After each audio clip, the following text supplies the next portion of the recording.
Turn the music off.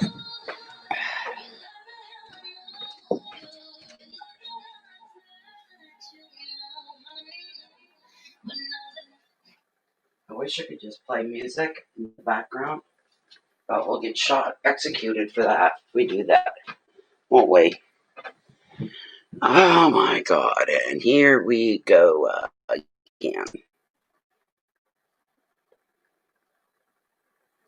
If we can even get connected tonight, I doubt it. We're going to try, but I don't know. Everything's running super slow.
Come on.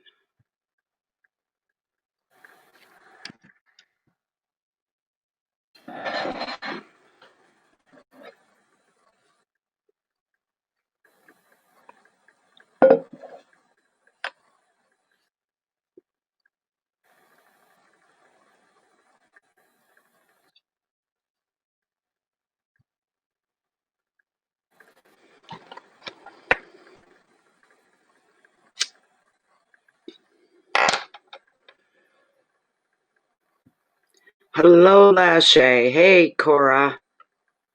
Yeah, you can see them. We're on. This is the weirdest thing. I just did a ping test, speed test, because everything was running slow. I just did a fresh reboot, a refresh with the modem as well. And my ping test barely registered at all. I said, oh, I'm never going to get on here tonight. This isn't going to happen. There's no way. But I'm going to try. Hello, Lashay. Hey, Cora. Now I've got two running here. One moment.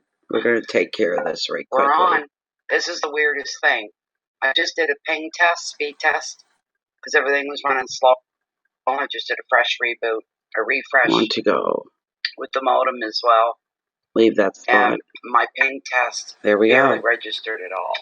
I said, oh, I'm never going to get on here. Hello, Catherine. Long time no see. Way. Nice to see you. But I'm going to try. Hello, Lashay. Hey, Cora. Now I've got two running here. One moment. I shouldn't have two running right now. This is the weirdest thing. I just did a ping test, speed test, because everything was running slow. I just did a fresh reboot, a refresh. Want to go with the mode. For some reason, I'm still. It should only be one. I'm going to go check though. Let's see. I'm just glad I'm on. I didn't on my first attempt. This is unbelievable. What am I looking for? Yes. Okay. I can't see a darn. I just woke up. I woke up maybe about half an hour ago from a deep sleep. No, I'm just showing the one, so I don't know why I'm getting feedback. That's really strange. But here we are.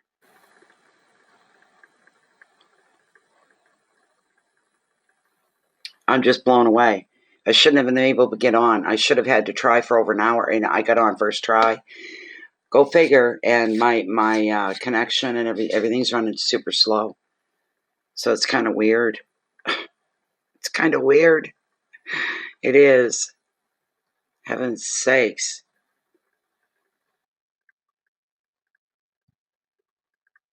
Very, very, very strange. I think I'll try to share this within the group, though. See if that'll work. We got a ton of rain coming tomorrow.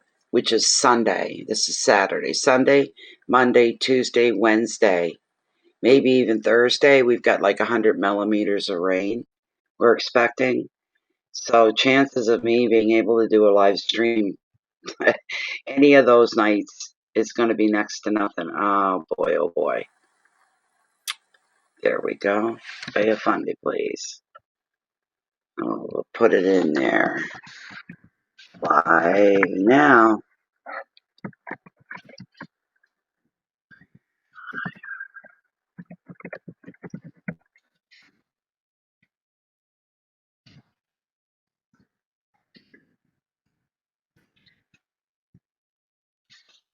Come hang with us. There we go. And I'm not in the picture, I don't think. That's too funny. Even to share. Like, oh my God, you know. Okay. You did, Cora? Okay, well, just give it a minute, honey. Everything here is running super, super slow. Must have to just give it a couple minutes, so we'll be good. Oh, thanks, Lashay. I'm glad I'm here too.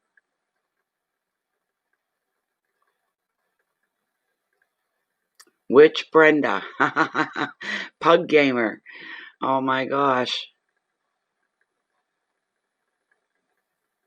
I'm still waiting for my mail to get it, Cora. This is interesting. Why is it taking so long? No, but I'd like it to rush up just so I know that it's working. What's your question? Anyways, what's your question? I'll get right into it for you. I really will. While you're writing your question out, let me put up our little smudgy poo. Let's see here. I need this by me. And I want to give this a bit of a, if I can, a bit of a breakup. Let's see. What a great day today. I found it hard getting, I don't know what's wrong with me. I'm still going through that weird thing where, man, I don't know what's wrong. I bet if I had a family doctor, they'd put me on antidepressants. We don't even know why. I'm wondering if it's a physical thing. Is it a food I've become allergic to? I don't know what it is. Just the weirdest feelings, and they're not good. Get a great day, and I kept saying, come on, son, where are you? You know, if I had to describe how I feel, when I'm feeling this way, I'd say, look out the window. Today, I would have told you, look out the window. You see how gray that is? That's how I feel. And I don't understand why. I just don't get it. I don't get it at all. Yeah, maybe now we'll get a good burn. I got some air, and I loosened up the stalks on the thing. I've been still looking for a wooden bowl. Checked out the dollar store, one of them anyway. They didn't have anything like that.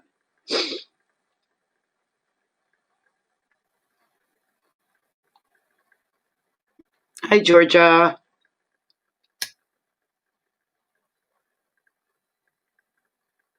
Okay, Brenda, good.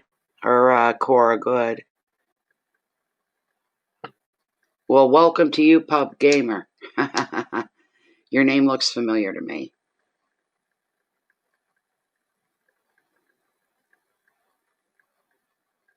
Come on, catch. Give me a good smudge tonight, whether it's needed or not. Oh, darn. My feathers. Well, I gotta get it, I guess. Oh, itchy, itchy. One moment. Move, baby. Ah, there we go. Good thing. Blow on it. Okay. Whoops.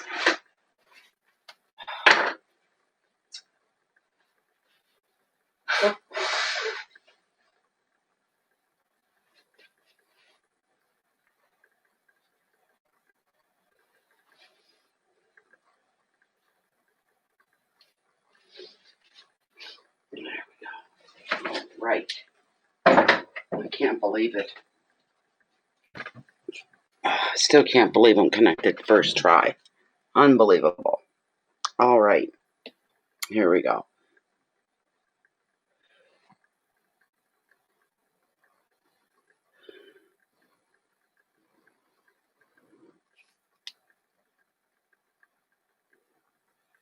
I don't need these on when I do that. Do my cards. Just keep burning.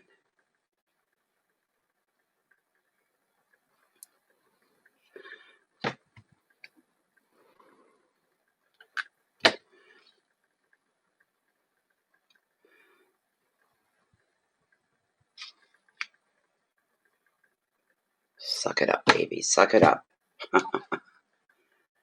Da-dun-dun. I don't know what's going on with the mail. No idea, but maybe I need to refresh it. It's probably what it is. Because I don't think I did when I got connected after recharging everything. Hold on. 5, there we go. Let's see if that's it.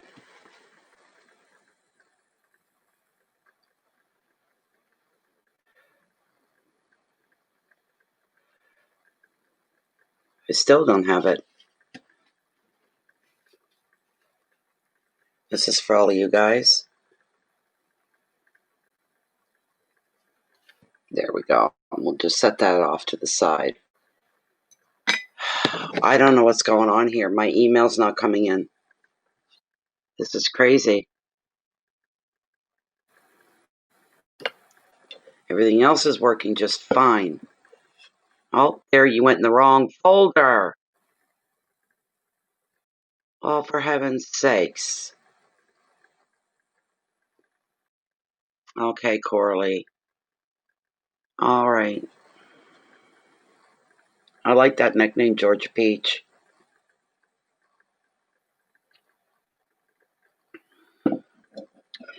Okay, of course, it's for the last week and a half. She's been having reoccurring migraines, at least 2 a day. I just started a preventative medication that will take time to work. Well, things get better. I haven't been well. I think for you, mostly it's nerves sometimes, Cora. So, let me see here. I gotta push it out a bit. Why am I getting half my head cut off? It's not like that in here. My screen. In your screen, it's different. It's not something. All right, Cora, let's get the shuffle up for you, my dear. Let's see what we can do. This is for Coralie. She's getting migraines twice a day now. And she just started some preventative medicine for migraines.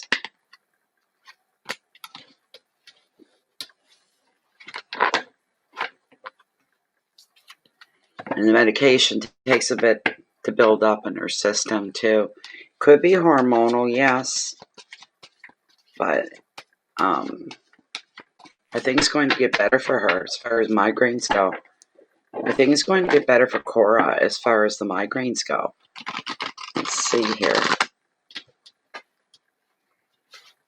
I need a little more room. Come on. Okay.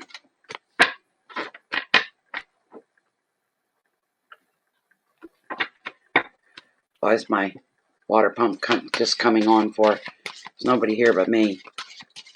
Unless there's a drip in the bathroom, I may have to go check. I can't let a water pump run like that over and over. And all it takes is a small drip.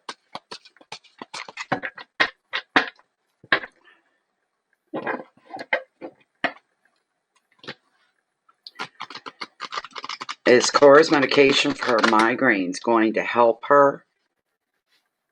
Will they help her? Will they make her feel better, more balanced, and whatnot? I think they'd slap me on antidepressants saying, well, you got it for a reason. But I think they're awful quick to fork that stuff out to people. I've seen people on it. It did not look good on it. Let me tell you, it did not. You could tell they were on something, probably too strong to start with. Somebody like myself, not to take the focus off of you or anything, Cora, but it's not like me to feel this somberness. I'm going to cut right here for you, Cora. Is Cora's medication going to work and make her migraines tolerable? 10 of Wands, responsibility. 10 of Wands. And the answer to that is you are going to, yes. There will be an end to the migraines. That's what your 10's all about in this case. And it's Wands, it's practical things in our everyday life that we deal with. The 10 being the ending of something, the summing up, and the finality of it all. So, hello, Rosaline. Hi, Golden Angel Fancy Goldfish.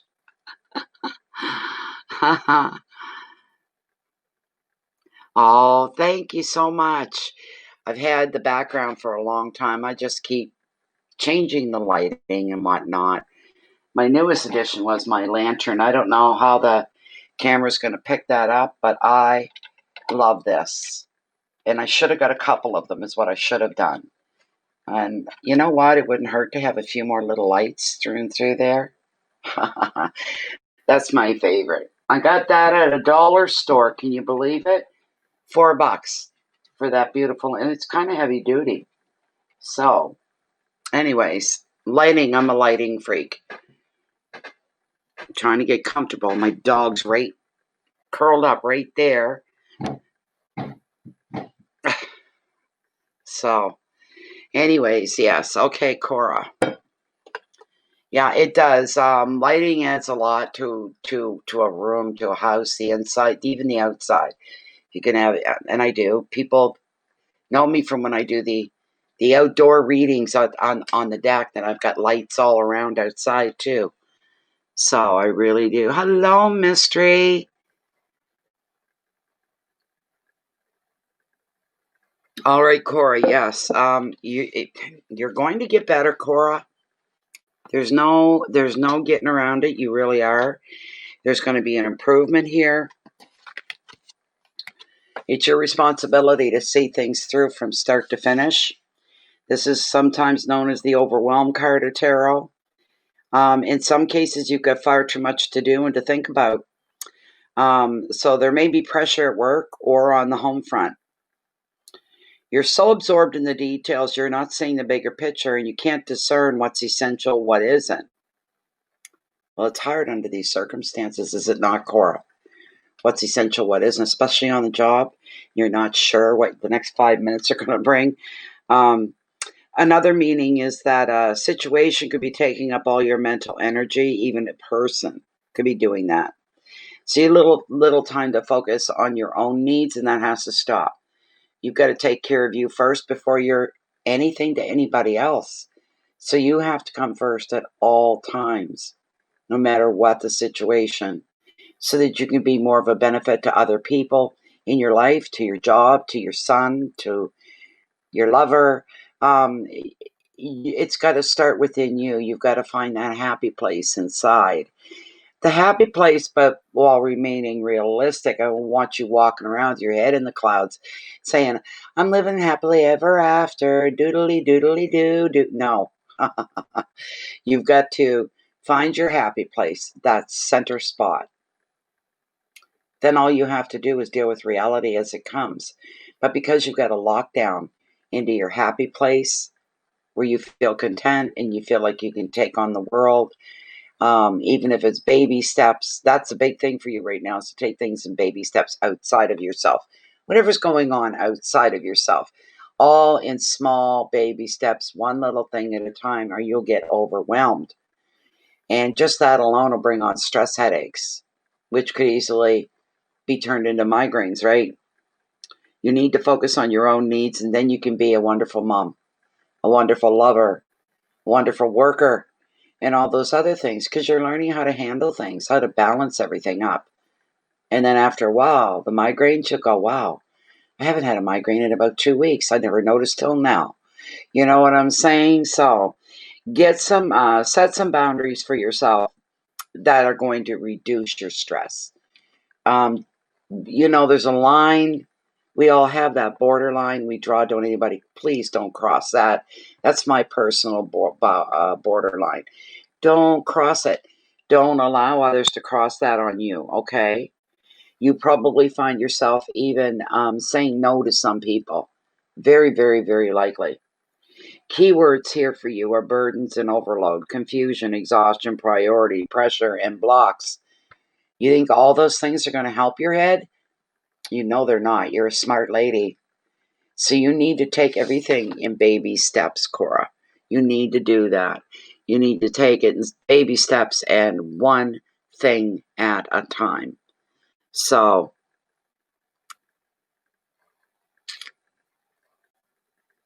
and you do. You really, really, really do, Cora. So, okay. Hold on, everybody. Got people. I wish people would, I'm not turning into a bitch fest. I'm not going to do that. But I wish people, when there's live streams going on, that they don't just come in to listen, that they read the title of the stream and what the stream is about. I'm about to put down the rest that goes with it here. LM, many. There we go.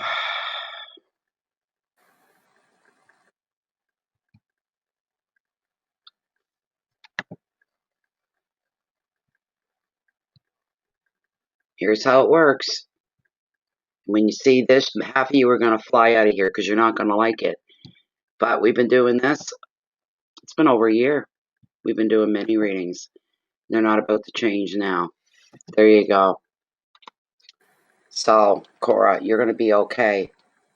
I would say, Cora, 3 to 4 weeks tops. And your headaches are going to just dissipate. They're going to be gone. You're not going to have to deal with them anymore. Okay? For those that are new, I am Natalie. If you want to know my name's Natalie, for those that are new. And I'm here to do mini readings this evening. And the way they work, you get just like in the title, 1 donation for 1 question. And tarot gives you 1 card and 1 answer. And you just see me read for Cora. They're not yes or no. They're not, nope, yep, next. I don't do it that way. Each card gets read. Some cards last up to 20 minutes for 1 question. It depends. But you make a donation no matter where you're at in the world to PayPal. If you're in the middle of the Borneo forest, if there's a satellite that's carrying the internet and you've got the right equipment, you can get in touch with PayPal. You don't need to be a member to send money. You only need to be a member to receive. So if you're sending out money for a donation, you're good to go. It's a one-time thing. If you're within Canada, then you use the Canadian e-transfer banking system for your donations. All right. You're welcome, Cora. You're very welcome. That's wonderful.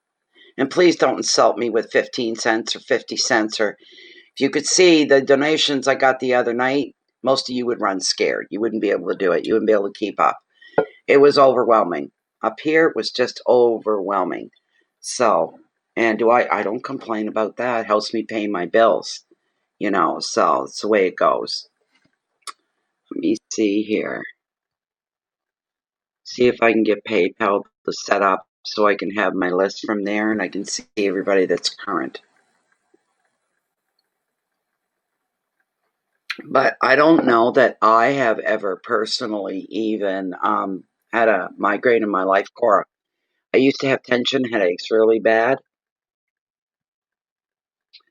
So, which is different, I guess, from a migraine kind of a thing. So I'm very, very fortunate that I'm not one of those people. I know friends that I've known my whole life. And you know what? They've been suffering with migraine headaches for 25, 30, 40, 50 years on a regular basis, and I don't know how they handle it. I see what it does to them. They get drawn, they get pale.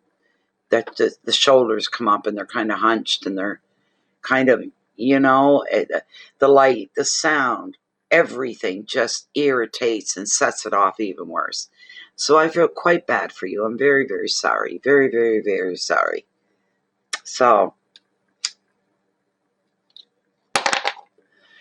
damn, I'd wake up a lot faster if I could have some music playing. I got to get myself some earbuds, and I'll wear one so I can have a little bit of music playing in my ear. It just adjusts mood. It's kind of like lighting. It's the same thing. Since you were 14, but never this frequent. You're under a lot of stress too, Corey. You're probably thinking constantly about work would be your number one thing. Well, kind of. Outside your house, that would be your number one thing. Within your home, within your heart, we all know what it is. So you're good. Yeah, most people, it incapacitates some people. Sends them right on their beds. Head back, curtains drawn, darkness, quiet, the whole bit.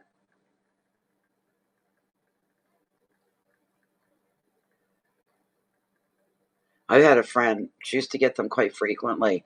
She'd have to go up to the ER at one of the hospitals, and they'd bring her in, give her a shot, and send her home, and she was good to go.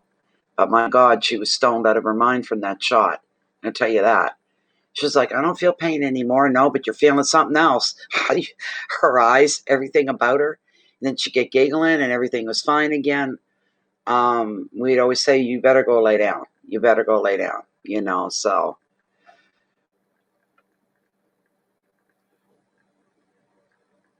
That's the way she goes. How's everybody else tonight that's here? How are you, Lachey? Yeah.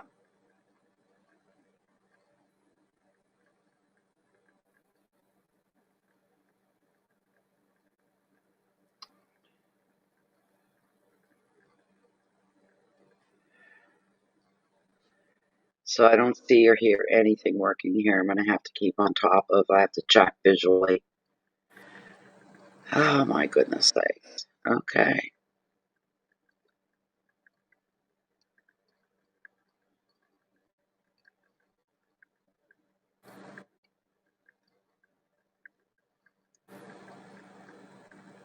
My speed's not improved either. Come on, this is crazy.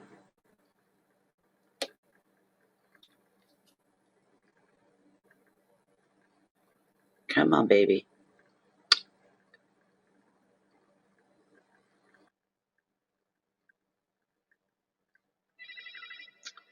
I have no idea. Hold on. I don't know. I don't know. Not expecting. Phone never rang once today. Hello?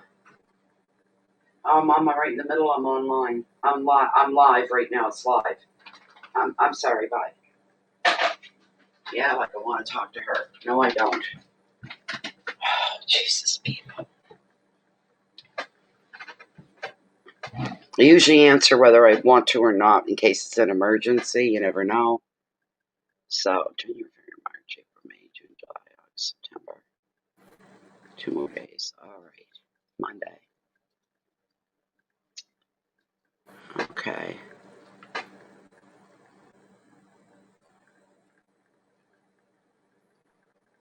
There's an IV drip now. Yeah, my friend used to just get the shots. It was just a shot. They never put on drips or anything, but and they knew by just looking at her, giving her a physical look over. Her eyes would be all bloody, bloodshot, really bad. Her color would be off. So stuff that you can't fake, But all she ever had to do was just walk right in. Walk right in.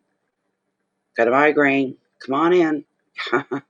Even when they were busy, it was just a shot. So they'd take her in to clear her out, to clear her spot, open up another opening for somebody else coming in. So, but I've been lucky. Like I say, I used to get tension headaches really bad. The worst one I ever had, and some people say, oh, you must have had a migraine. I said, it wasn't a migraine. It was a stress headache. 9 days. Sick for 9 days with it. I was very young. I was like 19, 20. I wouldn't go to the hospital. And I suffered with it for 9 days. It even hurt to walk. It made my head go boom in the back. Boom, boom, boom. I said, well, I've got something else wrong with me. I guess this is it. Gonna meet my maker. Yeah, there's nothing I can do about that. I'm lucky to even be on here. I'm not complaining about freezing. I got on the first attempt, Angela, and normally it takes over an hour of reattempting, trying and trying. And tonight I got on first try. So,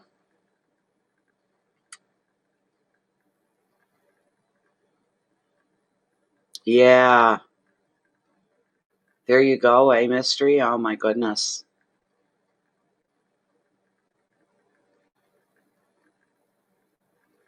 Oh, Cora. That's too bad. That's too bad. Welcome, Angela. You're welcome to be here, too.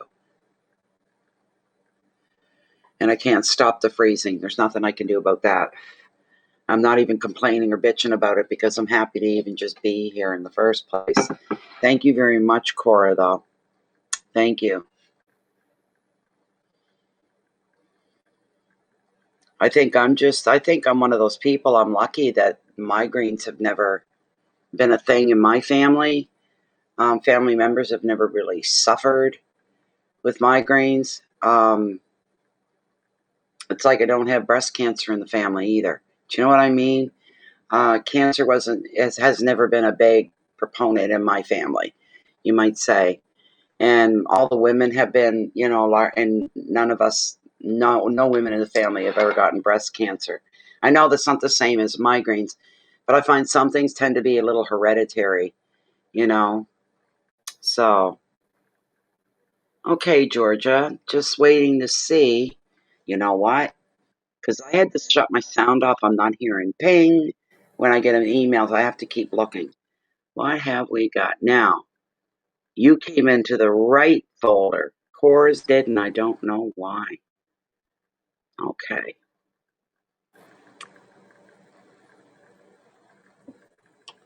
I'm just waiting for it to open up. Just on the off chance that you set your question. You didn't. Okay, what's your question, Georgia? Thank you very much for your donation. Thank you so, so much.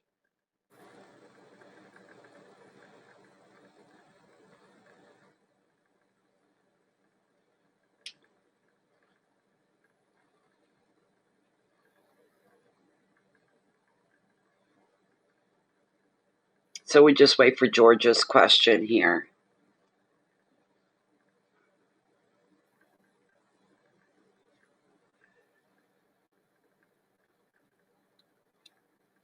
It's not fun to be sick. I mean, I know people that have migraines and they vomit. They give it the pain. They hit the threshold and they start to, it comes and goes. It's not steady straight out, but yeah, they get sick every hour or so. They run back to the bathroom and it's, yeah. That's always an idea too, Angela. Yeah, for sure.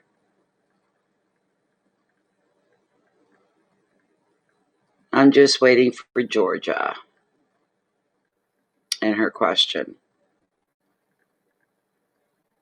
Georgia Peach. Georgia. Reminds me of that song, Georgia. Beautiful song.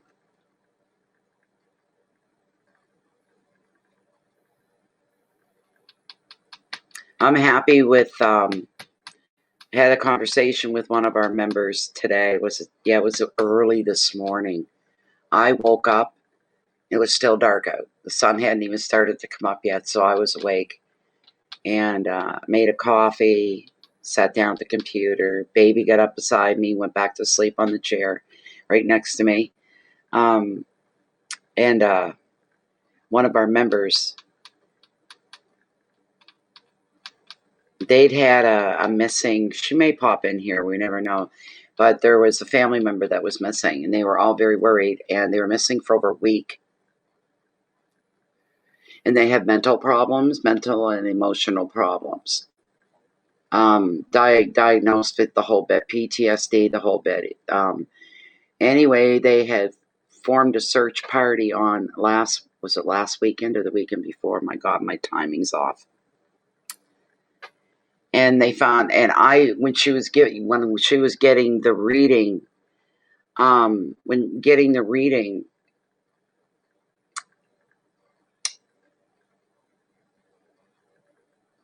I felt what was coming. This is what I felt. This is what came through spirit, universe, was that he was alive.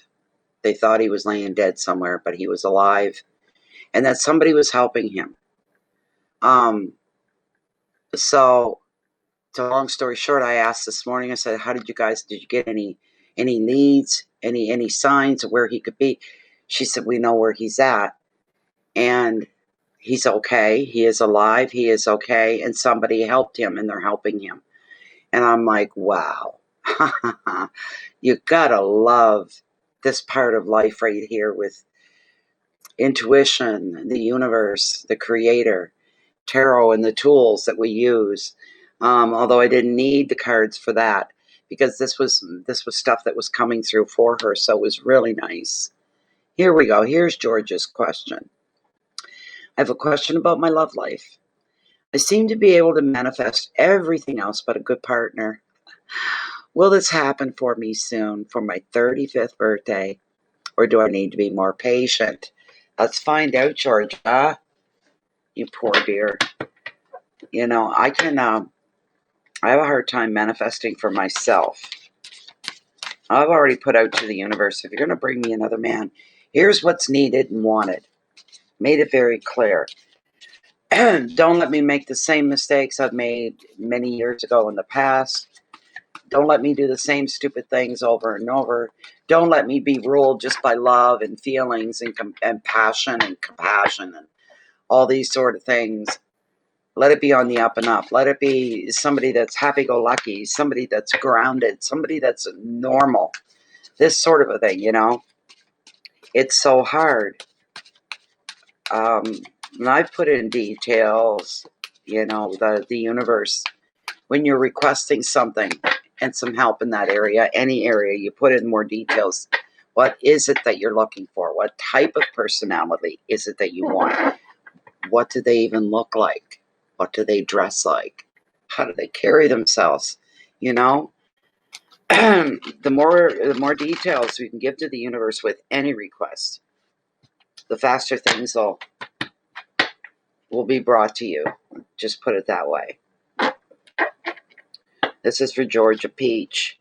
She can manifest just about anything that she wants, but she can't seem to manifest the right mate for herself. I'd love to see the magician come up at this point. Oh, he would be perfect. You have a list of everything, Georgia? Really? Oh, really, Georgia? You're doing it all then. You're doing it right.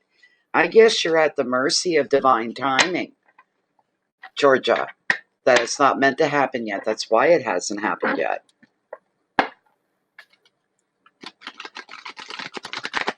Is Georgia going to meet the man of her dreams? Is he coming into her life? I'm going to cut right here. Right here. What do we got?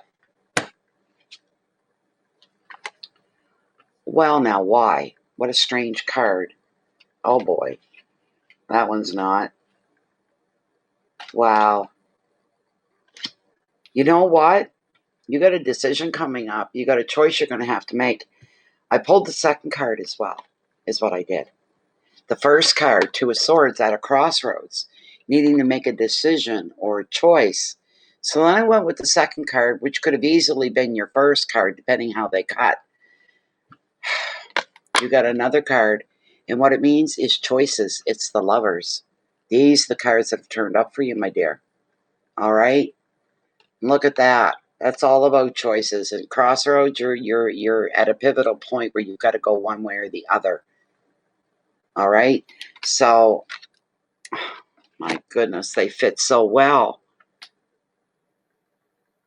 They fit so well. Bear with me one moment. I'm going to bring this up.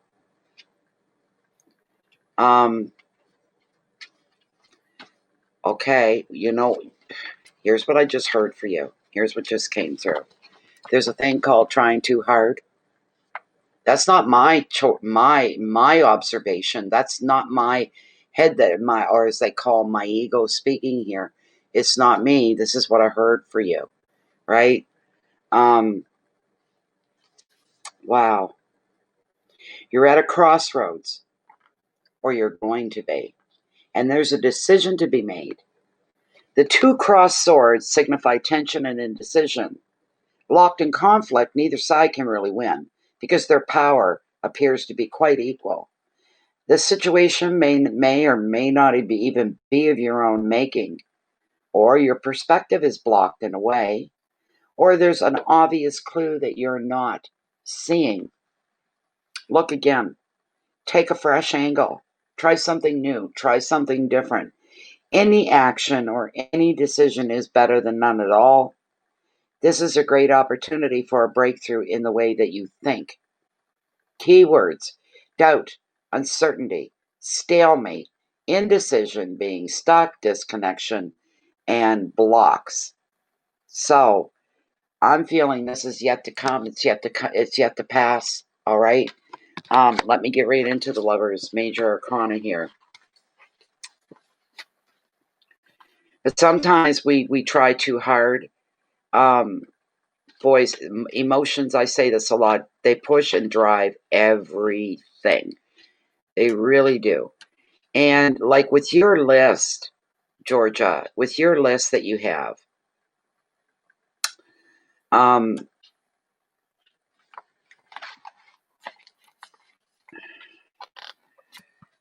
we can get into the habit of doing things and we disconnect from the emotional side and we don't know that we're doing it.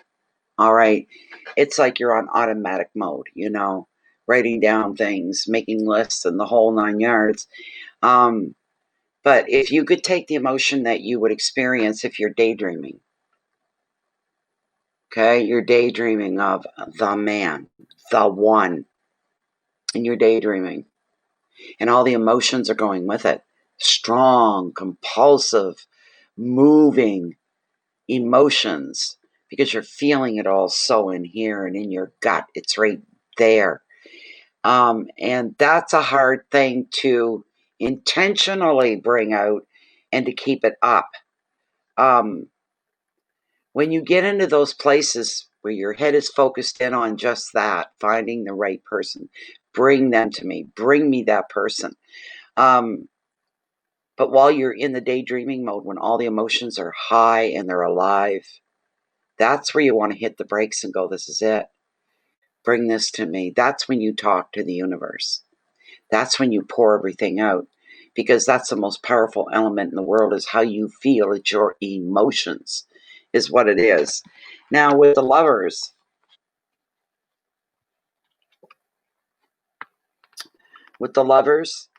there's a very mature decision that you need to make. You're going to reach a turning point. You may need to make an investment into your future. This could be a little financial plan, or you could be buying a home. You could be moving for work, for example. Some kind of a big change like that. The choice isn't straightforward for you. In relationships, you will bond and commit, or you will walk away. Well, you're single, so it doesn't really apply. Another meaning of the card for those that are single, for you, here you go. Here's another meaning. And this is you becoming ready for a new serious love relationship, because love is coming to you. Love is on its way to you.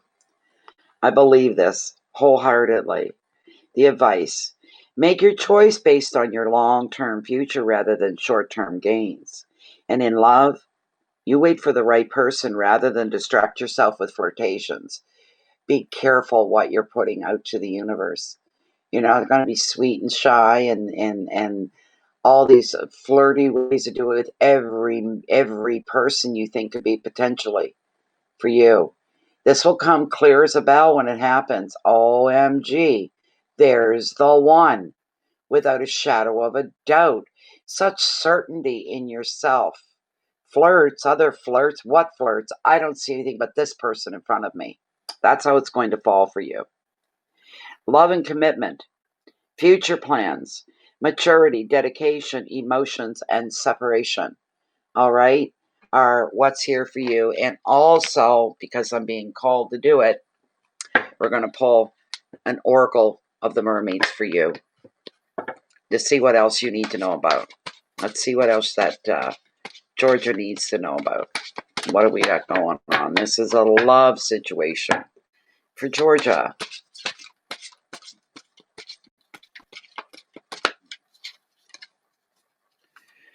What else does Georgia need to have brought to her attention? What insight do you want to give her?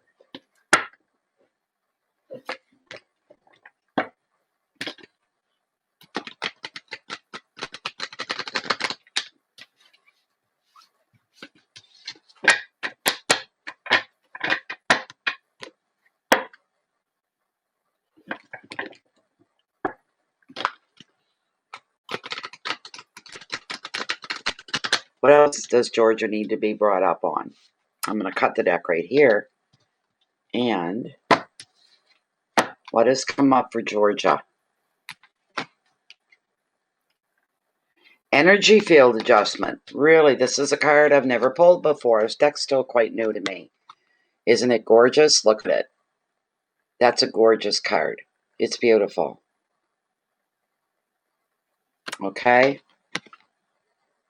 Aura cleansing and health is what the card is on about, but we're going to read up here. The number of this card is number 6. I told you I've never had this card before. So many I haven't pulled yet. So, and there's number 6. There we go. All right, it's time to cleanse and it's time to clear your aura, Georgia, immediately, without delay, addressing its imbalance and lovingly tending to its needs and giving it as much priority as your own physical body at this time. That's what you need to do for your aura. It's time to leave an auric reading, to have an auric reading by someone who is trustworthy and reputable, and time to act on what you learn. Understand, Georgia, that there is great cleansing available to you within nature and within your own energy field as well. It is time for you to acknowledge, too, that you occasionally, sometimes, frequently, see and feel and connect with people's auras yourself. The more you feel and acknowledge this to yourself, the more tuned in and aware you become. You are sensitive to others' auras too at this time. Be sure to balance and cleanse yours, rather than focusing on the imbalances and disturbances that you can sense in others' fields. Know too that you must be sensitive and ethical when you pick things up from other people or another person. No spontaneous readings unless the spirit closely steps in. The mermaid will assist with when and how to deliver any message that you're receiving promptings about. So the mermaids are saying you need to cleanse your aura, whatever that's all about. Don't ask me. Anybody else know?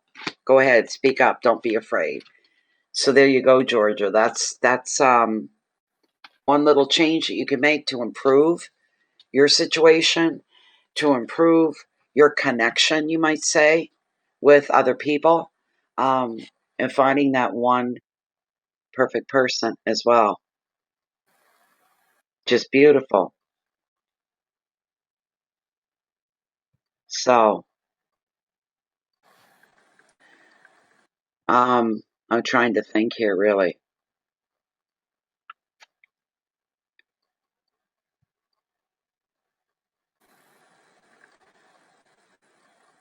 So what I would do if I was given that kind of information is I would go through the ritual of cleansing my aura and then sit down and write a fresh list, write a fresh one. And that's all you need to do is to write a fresh one, which would be just wonderful. And you'll feel like it's like a breath of fresh air as well. You'll feel the rejuvenation of doing something new and refreshing the whole idea of what you're going through.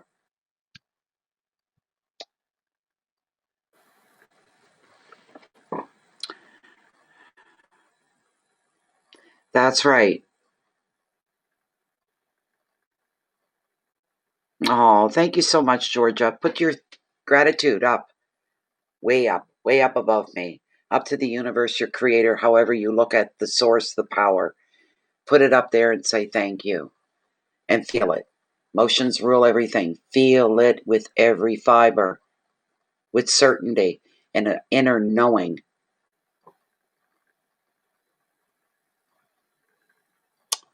Good. That's good, Mystery. That's really good. I love that. I love it. I know that when we were, if you're lonely, and I've got all the compassion in the world for you. I don't get lonely, but what I want in a relationship, I don't think is realistic, so it's never going to happen for me. I just want somebody that's real, true, down to earth, someone that's balanced, somebody that's patient, someone that's understanding, someone that's open-minded, someone that embraces life, and people go along with that as well. I don't know. I know some good people.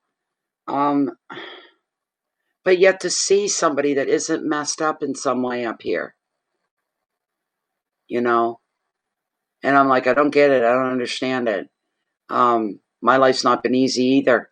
You know, I've been fighting to survive since I was like 15, 16. I've met a lot of characters, a lot of people, I've been in situations, I've had things happen, and I think I'm pretty grounded. I'm fairly grounded. I see the reality of every day and what life's all about. And then, you know, you meet somebody and on the outside, first impression, oh, they seem to be okay. And you find out they're screwed right up. They got hang-ups and stuff. I'm never going to meet what I would like to draw to myself. I don't believe I will. Everybody, can I be blind? Everyone is fucked up in some way, shape, or form. And it's effed up on stuff that I don't want to deal with, and I can't handle it. End of. And that's being straightforward and honest. I'd rather remain on my own. I'm not lonely per se. I'm more, it would be nice to have somebody to share coffee with in the morning. It would be nice to have somebody to go out with. Someone you can sit and talk to. Someone you go for walks with. Do the little thing. Not some guy coming into your life, getting comfortable and putting his feet up in the lazy boy chair, and they're reading the newspaper and they're watching sports 24. Get the hell out of my life. That's the last thing I want or need. Oh, it irritates me. Really, really irritating. It really, really is. So, it's just, don't need that. People like that, they get real comfortable within a week of seeing you and still getting to know you, and all of a sudden they become like piece of the furniture. I can't stomach that. I can't stand it, you know?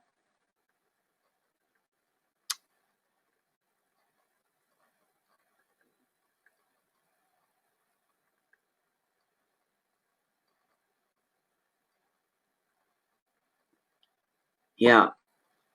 A best friend. Yeah. A best friend. I do, but people that I just meet and that don't know me the way some of my friends have known me for over 50 years. I still have friends that I had when I was 6 years old. I still have them. Seriously.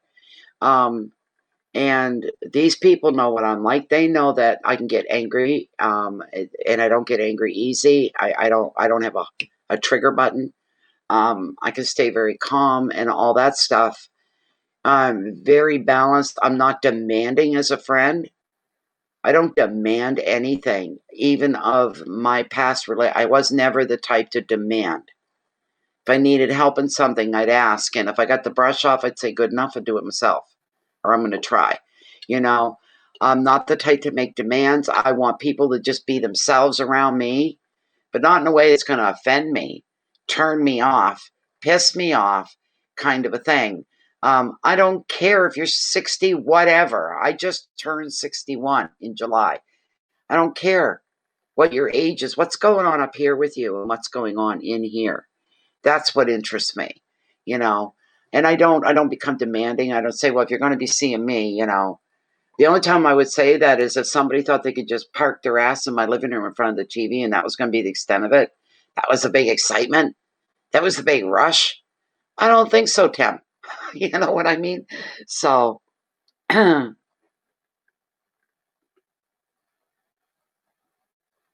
I don't need a man worshiping the ground I walk on. I don't want to be put up on a pedestal either. You know, I've had men do that to me in the past, put me on a bed, and I said, don't do that. I'm just an everyday, ordinary person, just like you are. If you put me up on a pedestal, I'll be sure to fall at some point. You've got me up too high. I'm not perfect. I'm far from being perfect. You need to get to know me a little better. I have my moods. I have my cranks. I have my crazy times, my laughing times, my crying times, the whole, but don't put me on. You know, it gets back to you. Some guy that you dated if is telling other people, maybe knowing it would get back to me. Oh, I just love her. She's this, she's that, and OMG, and the whole bit. And then that I get uncomfortable. I am not some of the things that they think I am. Get me down on an even level with you. so you can see me. I don't want you looking up at me. That's uncomfortable. It's embarrassing, I find, anyway, you know. Isn't that right, Angela? That's right. That's right. Just, it's not only that, when somebody puts you up on a pedestal, now they're expecting you to be a certain way. Well, there's a shock. I can't live up to anybody's expectations. I don't want to live up to anybody's expectations. I want them to know that what they see with me is what they get. And I am not a fighter. I'm a lover. A lover. I put that in quotations. I want to be easygoing. I want to get along with everybody. I want to be able to reach people and people to hear when I'm talking to you, to hear what I'm saying. Do you understand? I don't want to have to talk till I'm blue in the face so that you get what I'm saying and you get where I'm coming from and you get what I'm like. It should just be natural, you know, just natural. So I can't handle people that expect too much, because then you got this standard you have to live up to. What the hell good is that, right?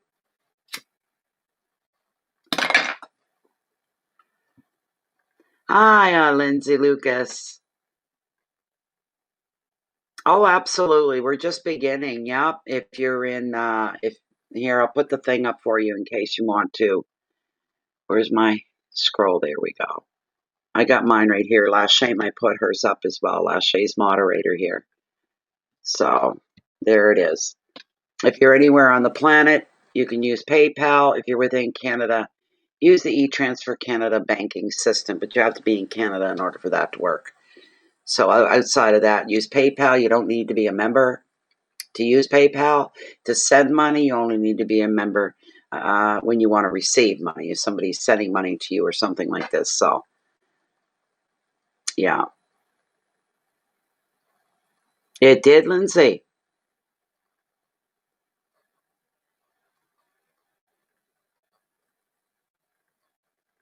Yeah. Just normal, though, eh, Angela? You know, that's what I feel. I just looking, there's my first mistake. Stop looking for normal. But I'm fine by myself. I'm fine on my own. Um, I don't get lonely. I don't have to be lonely. I can go out for a walk and my neighbors all come to their fences, the end of their yards, you know, to say hello and to chit chat. There's always people around. I prefer more to be alone than in the company of others. It's the way I am. So,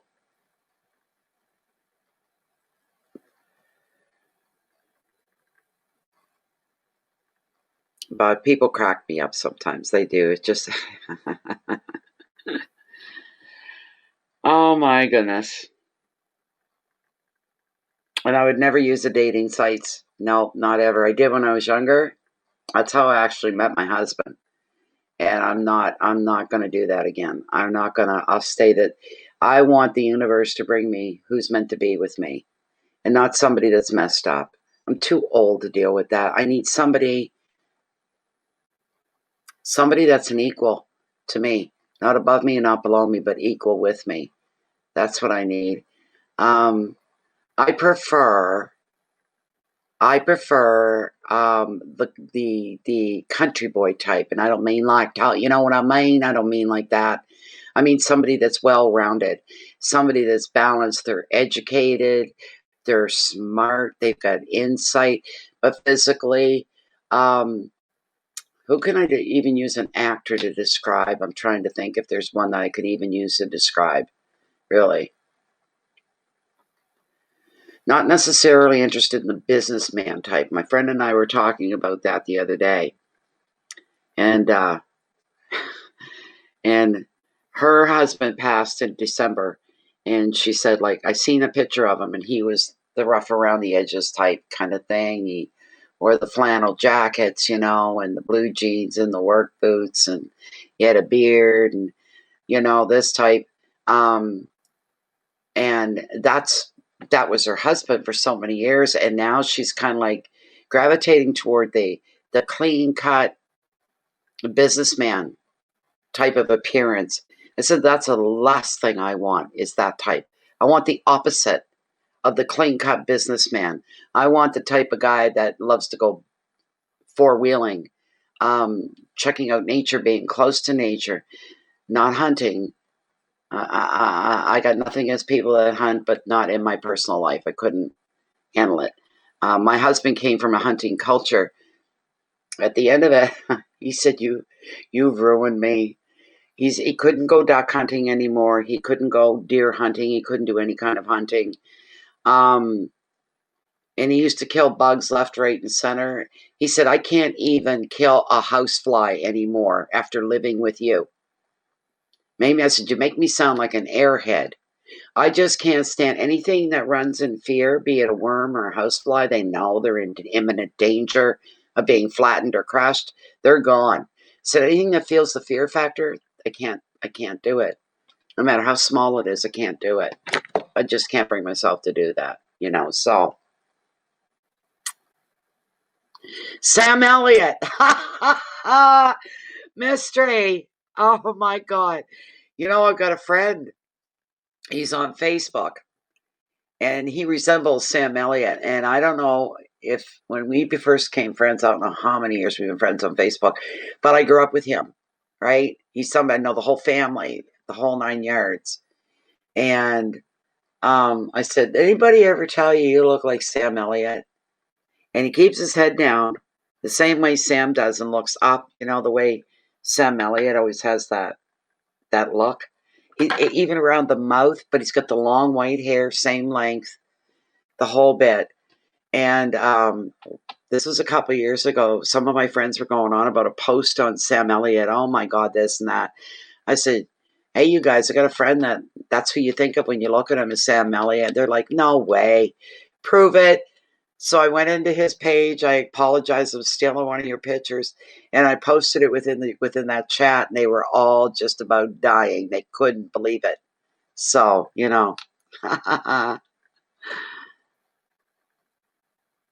want someone that hugs trees. That's what I mean. That's what I mean. Exactly. Someone that's got a real good grasp on life itself. This sort of a thing. So, I got another question has come in.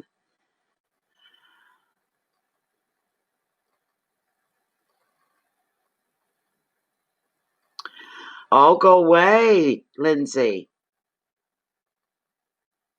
Yeah. He does look like Sam Elliott, though, a lot like him. Unbelievably so. Okay, let me see here. I've seen another one come in. There it is. It's the only second question of tonight. My goodness. Okay, Lindsay. All right. I gotcha. A podcast I have with my best friend started taking off. She is my best friend. I love her dearly. I love her dearly. But she's acting really strange to me.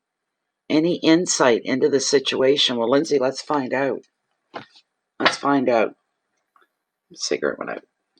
I'm going to light my smudge again. I just feel like it. I just want to. So just bear with me for a moment. I relight the smudge and get some good cleansing going on here.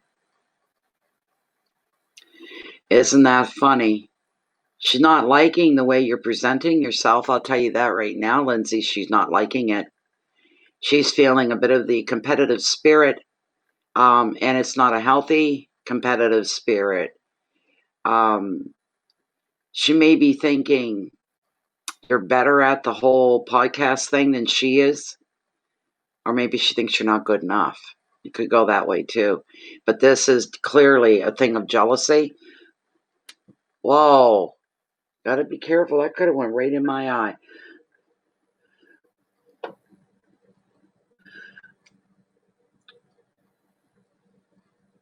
There we go. We'll give the cards a little fresh shake here too. Why not? Why not? I don't like I've been in situations. As a matter of fact, it was a week ago, Wednesday. I had the conversation right here in my house with somebody. They're a musician, a professional singer. And sometimes, well, they went to somebody's backyard thing and there was music playing, and he has a very strong voice. He started singing away. He was in a great mood. And the person throwing the get-together is a singer as well. And at first they were singing together, having a good time the way they should have been in a backyard barbecue kind of thing. And all of a sudden she turned, looked at him and said, "Would you quiet down? To lower your voice?" And he's like, "But we were just singing together at the same level. Like what?" And walked away angry, wouldn't speak to him for the rest of the night. The problem was he's got the it factor and she didn't. There's the thing. And she felt like he was outdoing her, outshining her. They were really good friends. They're both great singers, the whole bit. But when something like that happens, that's really not a good thing. Hi, Samantha. Oh, okay. Mystery, I'm sorry you got to run. Thank you for being here, though. Always like to see you all the time. Thank you very much for being here, Mystery. So, your light might shine a little brighter than your friends, and that's what's going on. Maybe they're trying to be very laid back, very relaxed. But when you're live and when you're on YouTube, you're live in front of the whole world. You've got to have some charisma. You've got to have some personality.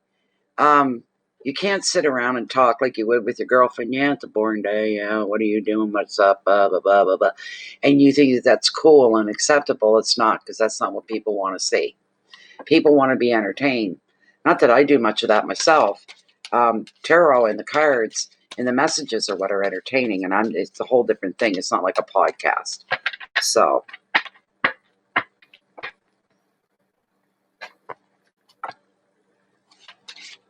Hi, Di. Thank you so much.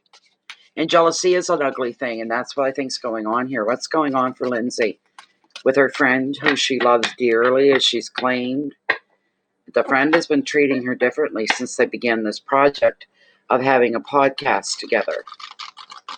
So, thank you, Di, and I'll get to you very shortly as soon as I'm done here with Lindsay. What's going on with Lindsay's friend? What is happening here? Is she's competitive? She doesn't seem to be comfortable with Lindsay and her end of things. I don't know what's going on. What is going on? Lindsay needs to know what's going on. I'm going to cut the deck right here, Lindsay. I hate when people get jealous of me. That's one of the most uncomfortable things in my life I've dealt with over the years of my life, when people get jealous of you. And you're going, where the hell did this come from? It's an uncomfortable feeling. It makes you pull in and withdraw. When I was younger, I would withdraw, is what I would do. I'd keep my profile real low to not have anybody else think that way. What do we got here other than that?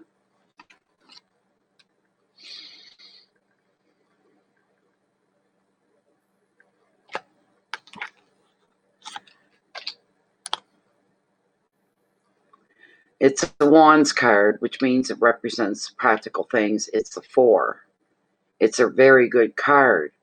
But what it has to do, we're going to find out in a minute what it has to do with what you're dealing with is beyond me.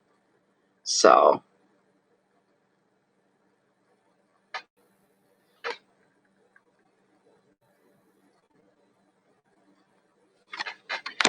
and you stand up for it, Lindsay.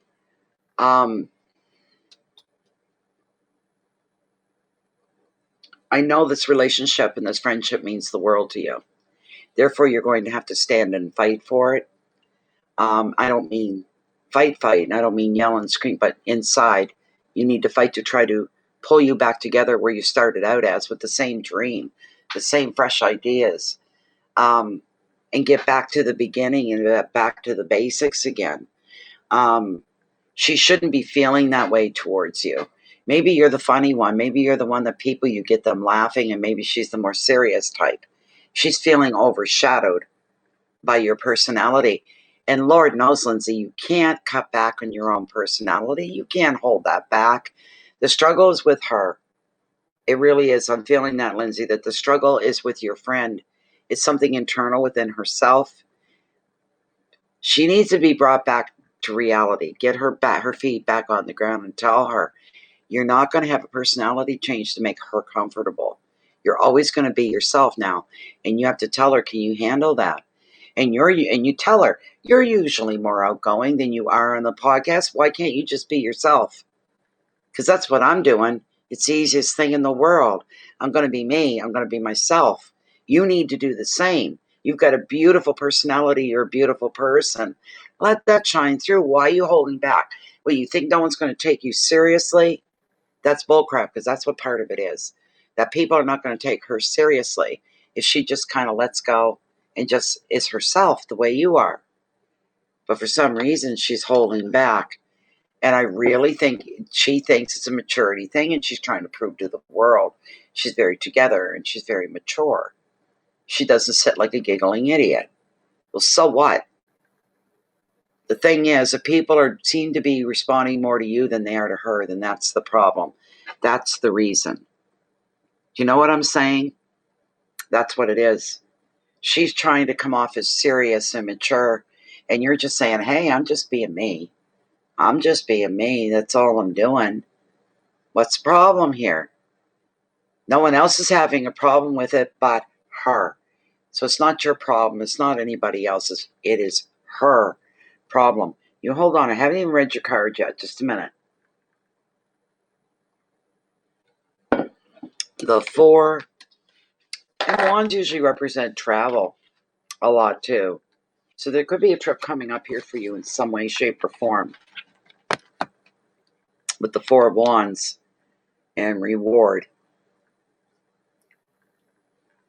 That's the prompt on the card.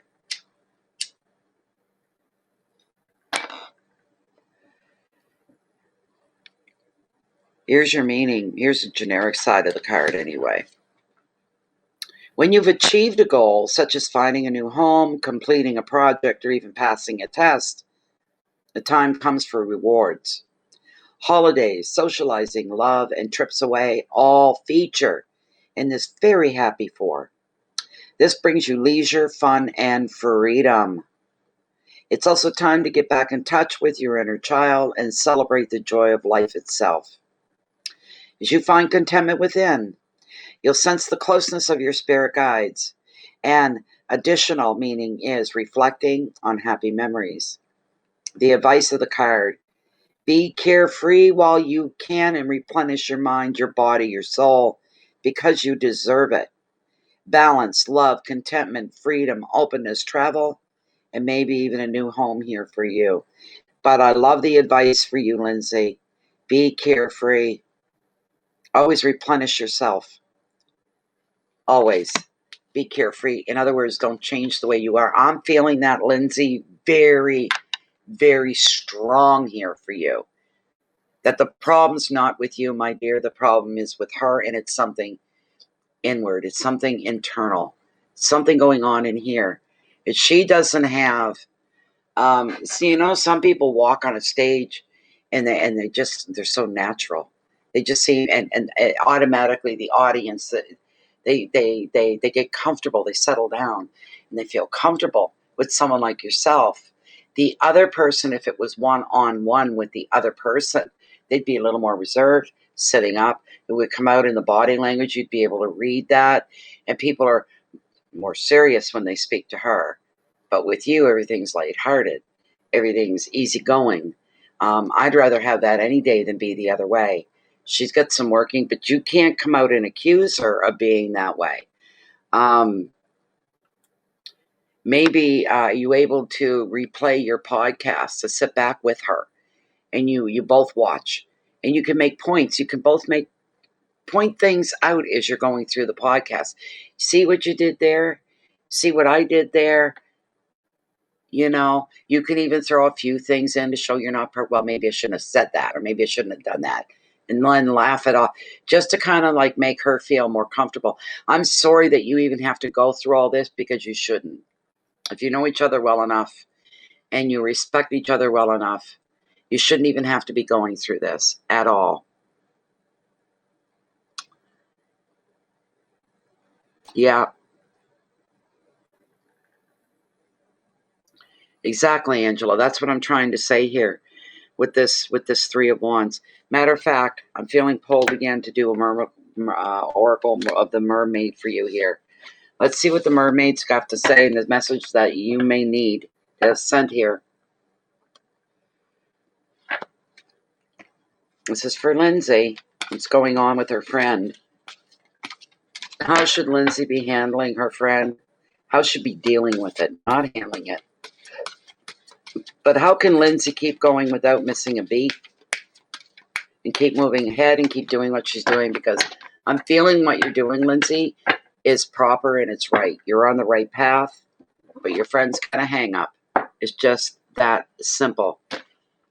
She's trying to pretend and put out to the world that she's somebody maybe than what she's really all about, and she shouldn't be doing that any more than I do that. I'm telling you, I have meltdowns online. I don't do it to be entertaining in any way, shape, or form. Things just happen, or someone will rub me the wrong way, or something, a nerve gets, whatever. And most people say, yeah, but that's why I like you, Natalie, because you're just down to earth and you're yourself and you're not phony, and I'm proud of that. No, I'm not, and I never have been. I've always been a very straightforward, down to earth person, but I remember to have respect for people as well. So what's going on here? What does Lindsay need to be aware of? Please bring this forward for her. And I'm going to cut the deck right here, Lindsay. Let's see what we got. Let's see what we got, my dear. We have another new one. Coral's wisdom. Colony. Delicacy. Fragility. Works that are created over great periods of time. I've never had this one before either. It's the first. Very, very cool.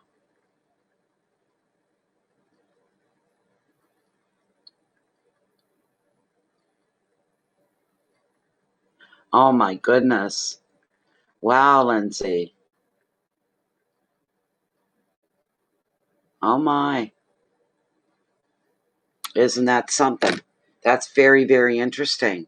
So okay. You have to be each other's best critic. You have to be critical of each other if there are things that aren't kind of coming up to par, things that need to be worked on, things that need to be brushed to the side, put away, things not ever use again, to never say again, to never do again. The number on this card is 31. Let me look her up. Coral's wisdom. Once again, 30. I got to double check, make sure I'm seeing that. 31, that's what it is. Okay, this is interesting. I love it when I hear and I'm shown things and I see things. That's a fun part for me. It really, really is. It's a lot of fun. Okay, here we go. Coral as a magical talisman to enhance beauty and to ensure protection has long been used. Tune into the coral and see what color comes to you to know what messages that these precious tiny creatures are communicating to you. Each coral family has particular qualities. Each region has an energetic signature that is unique. To tune into your coral, read the list below and then simply hold your coral in your receiving hand. It's got a whole list of them. I guess I have to read them. If you're holding red coral or you see red coral, this prevents bleeding. It's wonderful for your menstrual cycle and for women who are going into their crone years, menopausal. Red coral also heals wounds and makes people strong. Blue coral can prevent illness and disease developing. It restores the balance to the body, soul, and emotional spirit. Golden coral.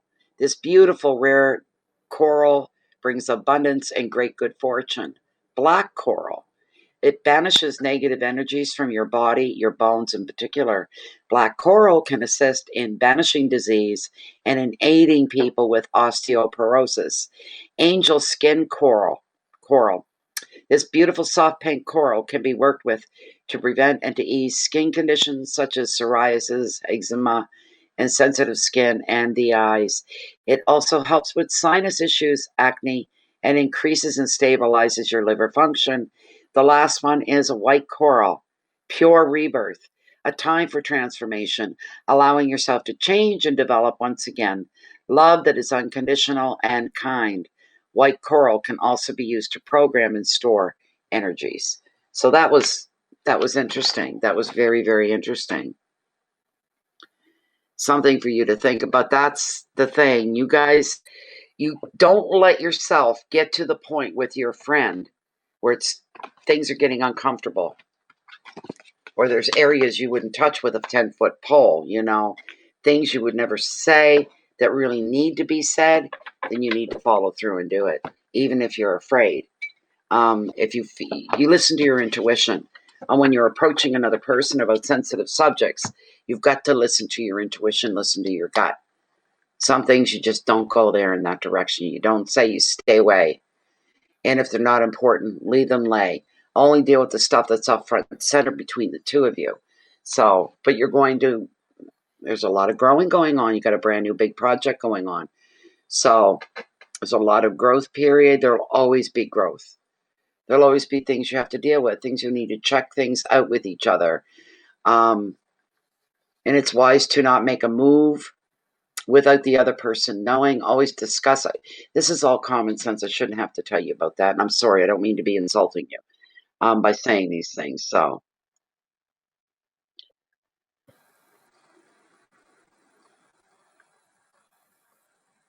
that's right.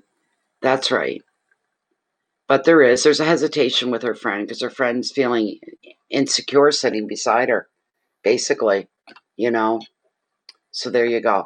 But I do have another question. You're very welcome. It was my pleasure, Lindsay. All right, let me see. We've got 2 waiting. I'm very sorry, guys. And the next person up is, as soon as my email loads up here.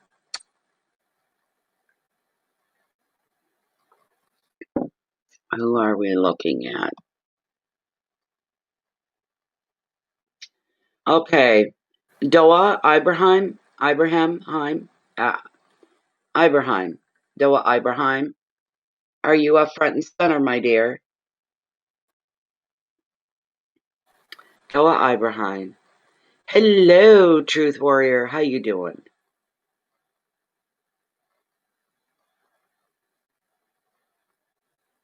I hope not. I don't mean to be, because a lot of this stuff's just common.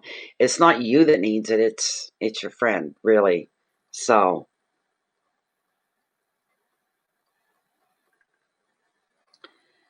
okay, Dee. Hello, Dee.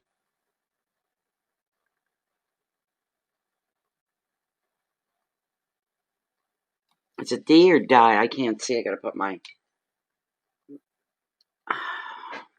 You're die, not D. Sorry, die. Okay. Question. Wanted to know who you see coming to me romantically. Hi, Joni. Welcome, welcome. Yes, die. Let's find out. Let's find out for you.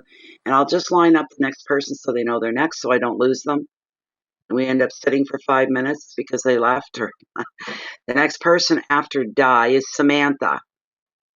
Samantha, sleep. Okay.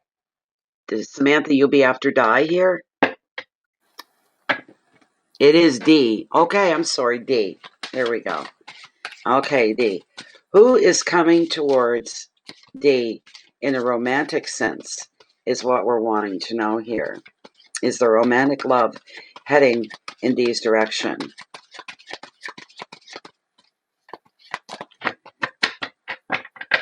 Is a romantic love heading in D's direction? And who is it? Could it be someone she already knows? Someone she hasn't met yet? Oh, and if I had to give you a good card, D, look what was on the bottom. The Manifester, my favorite #1 card in the whole deck. Good, Samantha. You sure can. As soon as we're done with D, you're up next. So I want you to know that, just so you're not saying, where am I on the list? There you are. Okay. Let's see here. This is for D.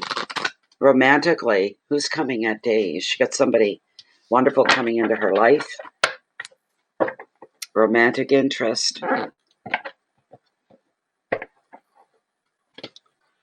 Who is coming into D's life? Love the magic man. Yes, you are. I love that. I'm going to cut right here. Who knows? Sometimes I just mention him and up he pops, but Six of Cups and Reflection is the card that's come up.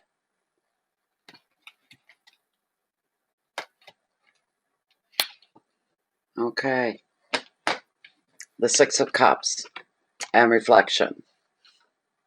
Same as Hearts, an emotional card. Sixes bring balance and harmony around you in your life. I love the balance part. Love, love, love. Because what gets followed by pure balance is harmony. The two just go hand in hand, is what they do. They really do. So with the six here, the past is coming. This might help you a little bit. Okay, D, this might help you a little bit. All right? Because the past is coming to light because somebody from your past is returning. It could be an old friend, but it could be an old flame. Equally, you may find other ways to slip back into the safe haven of your former years. This could be done through reminiscing over old times with whoever this person is, enjoying the company even of children around, creativity and play, or returning even to a favorite childhood place. In relationships, you're going to find a sense of peace, security, and comfort. Whoever this is, that's what they're bringing you. This comes with them, peace, security, comfort. This is a good thing. Whoever this person is, someone you already know. The advice, enjoy reconnecting with the happiest aspects of your past, which are going to energize you, entertain you, and most important, are going to inspire you for the future. Keywords are friendship and visitors, happiness, comfort, childhood memories, protection, and play. So with this, it's not overwhelmingly a serious, let's get serious, we're all grown ups here now, let's be serious. It isn't like this is lighthearted. This is no pressure. This is living in the moment with somebody that's coming back into your life. I'm going to pull Lilith for you, D, and I'm going to ask her and see if we can't figure out who this person is. Are you serious? Oh my God, D. You're manifesting someone from your past, and that's the card that came up. Oh my goodness. See how close we can get. Here we go, D. Bringing the camera down. I gotta change my position, or I'm not gonna be able to stand up here in about 2 minutes. Oh my God, my leg. I gotta be able to stretch that out a bit. All right. Spirit via Lilith. Still within the one card parameter of D's reading and question. There's somebody from her past coming back into her life. And that was the message from the card. And she's also actually trying to do that. Someone that she knew from before, but she's never dated. First question I'm going to ask for D. Is there somebody coming back in from D's past? Is they making a reappearance into her life? Are they coming back into her life and making a reappearance? Yes. Her answer is yes.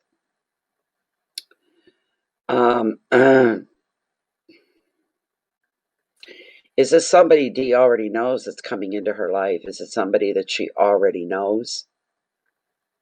And the answer is yes.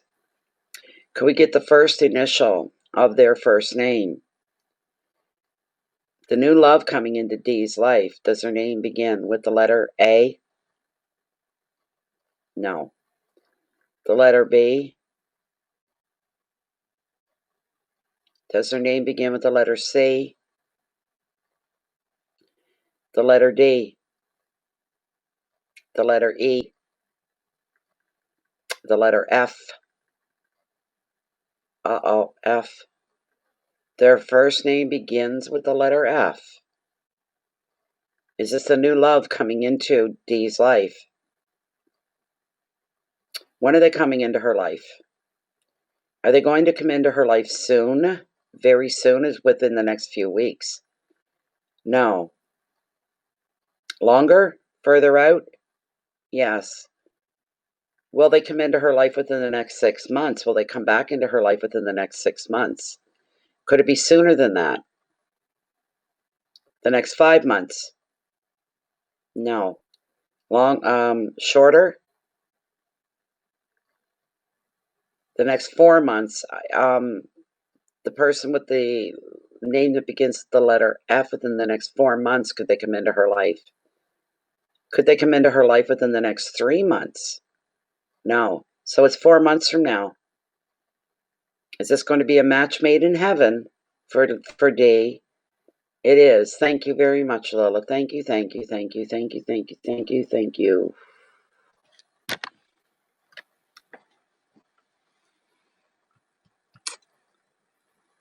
You don't know anyone whose name begins with the letter F. Could it be a PH that sounds like F? Because I won't play with Lilith like that. When she gives an answer, I just take it and accept it, and I leave it at that. And it's going to be a long-lasting yes. It kind of already came through, so yes.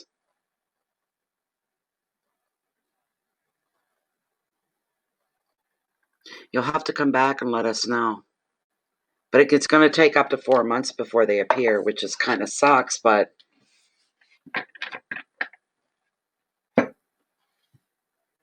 so we'll have to wait and see. Let it play itself out. Okay, so Samantha, you were the next.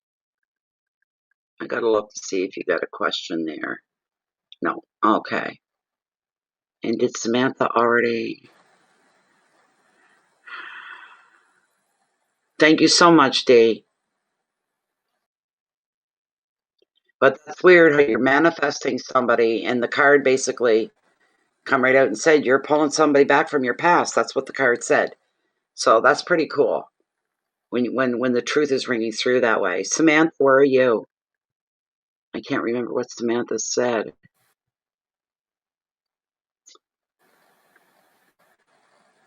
A card for guidance. You just want a general card then. Are you still here, Samantha? Are you still here, my dear? Well, you're more than welcome, Di. Even if the letter doesn't match up, it was a good card to pull because you're right on the same wavelength. The card's saying, yeah, there's somebody coming back from your past, and there you are. You're saying, I'm trying to manifest somebody from my past that I never dated, but you know them kind of a thing. So just a general question for guidance. No problem. Here we go, Samantha. Here we go. Here we go. This is for Samantha, and she's just looking for some enlightenment, some guidance, some awareness of things that may be coming her way. What is coming her way? What does she need to know about? Let's see here. What does Samantha need to know about?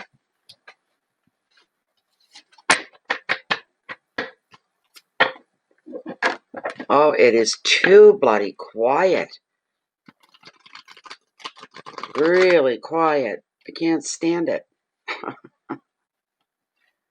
The doors and windows are closed because it's been cooling off at night. That's bugging me.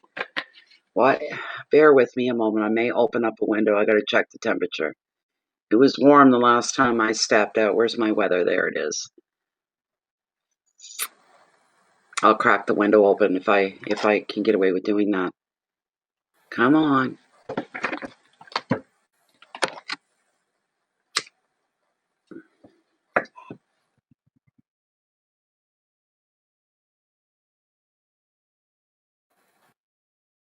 Look at the rain for the next 5 days, Sunday through to Thursday. Warmer temperatures though. Okay, bear with me for a moment. I'm going to try to get this window to open a little bit for me here. Just 1 second, guys. I'm getting too warm. That's part of the problem. Let's see here. I'm just going to put this down for a sec.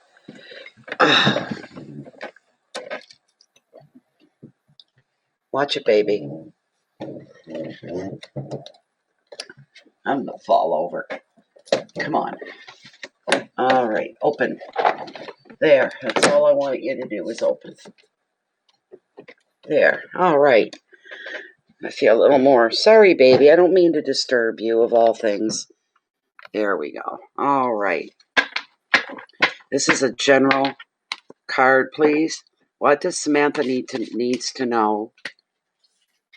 What happened? What's coming at her?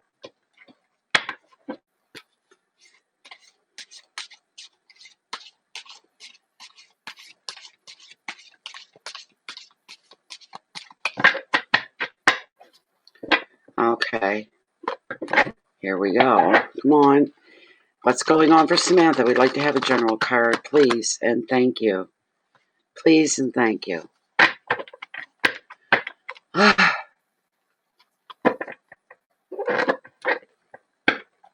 What's going on? What's coming at Samantha? Thank you so much for bringing forth. I'm going to cut right here.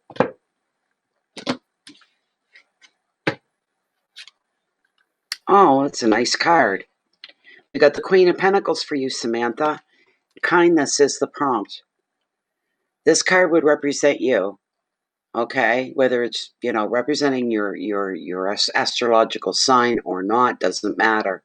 The Queen alone represents you.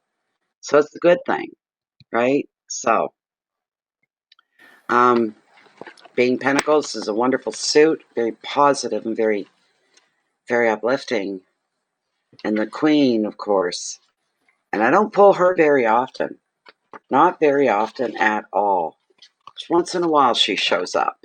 But she's representing you. Sorry, my baby. My poor baby.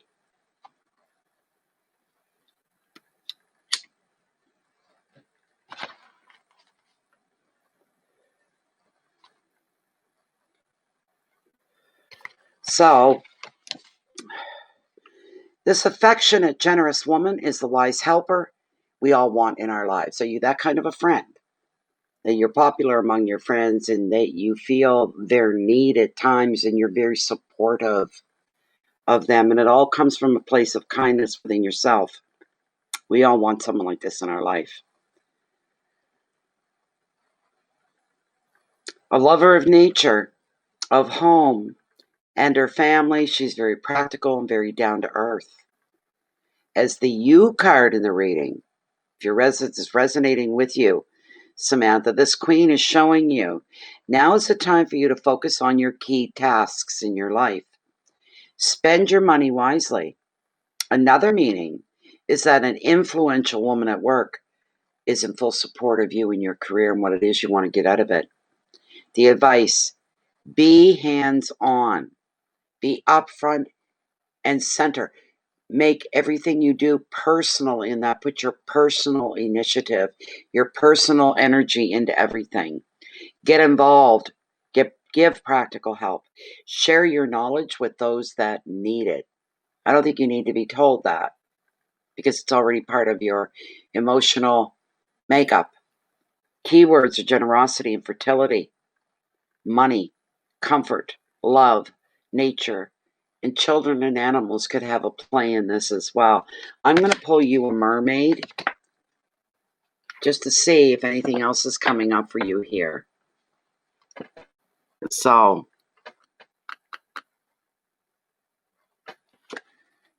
here we go. This is for Samantha. What does Samantha need to be aware of? What does she need to know is coming at her? And what's going on? Do you have any messages here? They're going to help guide and direct Samantha when the time calls for it. Queen of Pentacles is what came up for tarot.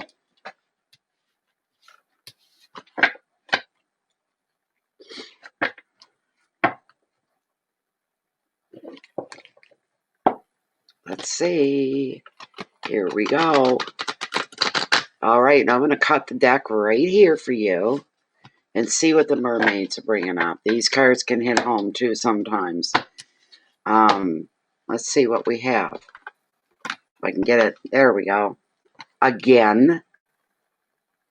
Oh my gosh. Coral's wisdom came up again. Colony, delicacy, fragility, works that are created over great periods of time. That is what this card is. If I'm not mistaken, was it 31? It was 31. Card 31. Hold on a minute, Samantha. This one's meant for you too. I don't know why. I don't normally get two the same like that, but you don't argue with them when they come up either. You know what I mean? You just don't. There's 31. Oh my goodness, not this again. I don't like lists.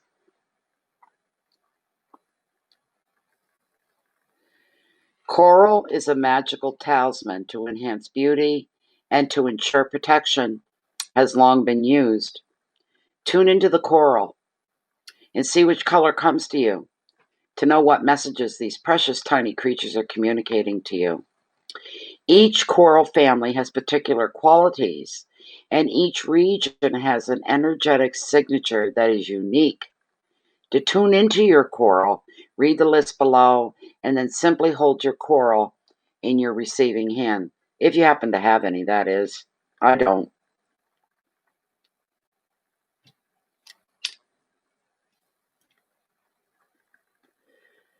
Should you have red coral? This prevents bleeding.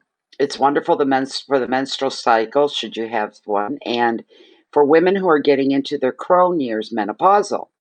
Red coral also heals wounds and makes people very strong. Blue coral can prevent illness and disease. Developing restores balance to the body, soul, emotions, and to your spirit. Golden coral, this beautiful rare coral, brings abundance and great good fortune. The black coral, it banishes negative energies from your body, your bones in particular. Black coral can assist in banishing disease and in aiding people with osteoporosis.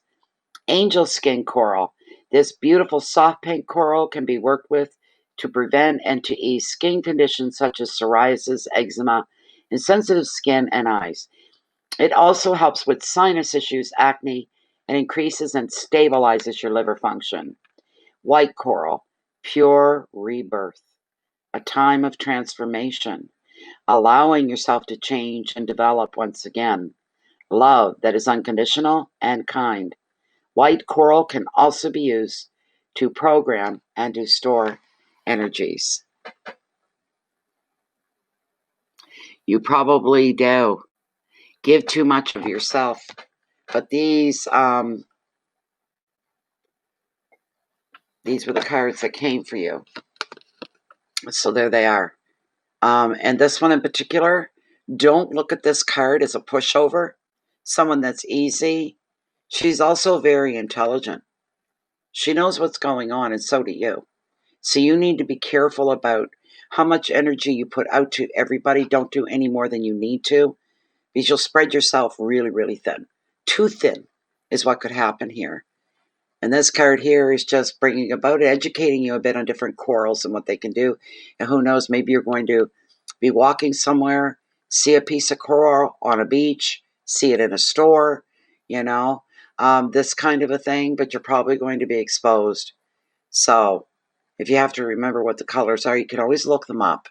Just look up coral colors and their meanings. You'd be able to find this.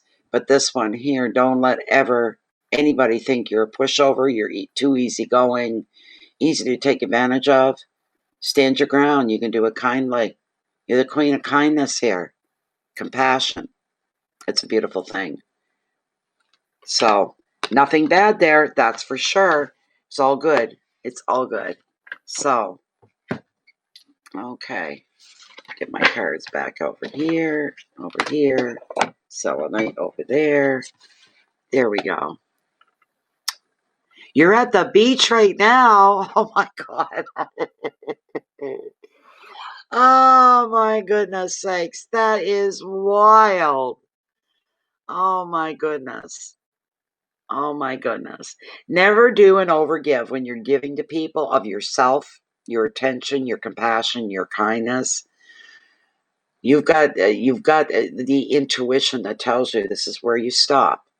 At this moment in this time, literally stop right there.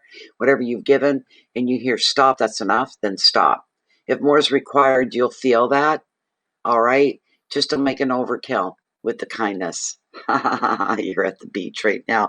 Start looking for a piece of coral. Oh my goodness sakes. That's fantastic. Let's see here. What we got? That's fantastic. I love that. It's just fantastic. Beautiful stuff. Beautiful, beautiful, beautiful. I love doing tarot. Love it. Okay, D. D, you have another question, my dear. Go ahead, D. Where are you, Samantha? I've got 11:04 p.m. here, and it's been dark since like 7:30, 7 o'clock. Oh my gosh.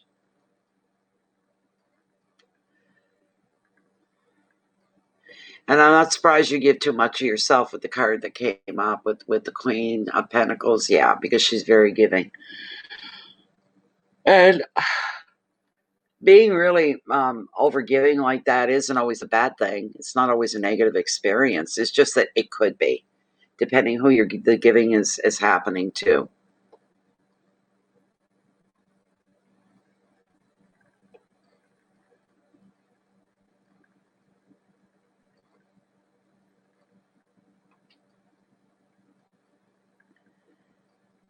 Are you still with me, D? There we go. Okay. The person I'm manifesting, Tim. I have a son named Tim. How does he currently feel about me? Reached out to him a few months ago, but he never reached back.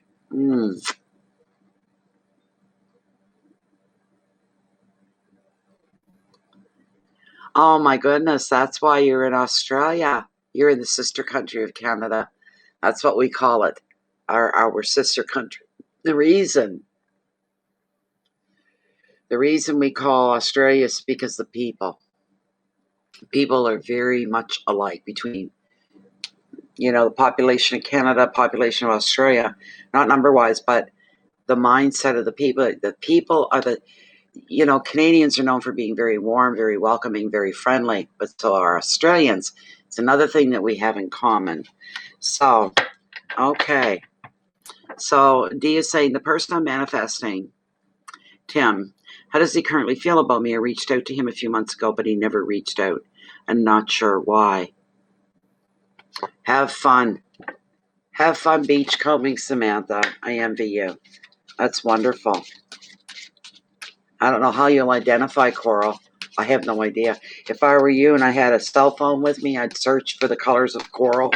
That's what I would do. I'd walk along the beach looking and trying to find something that matches the images.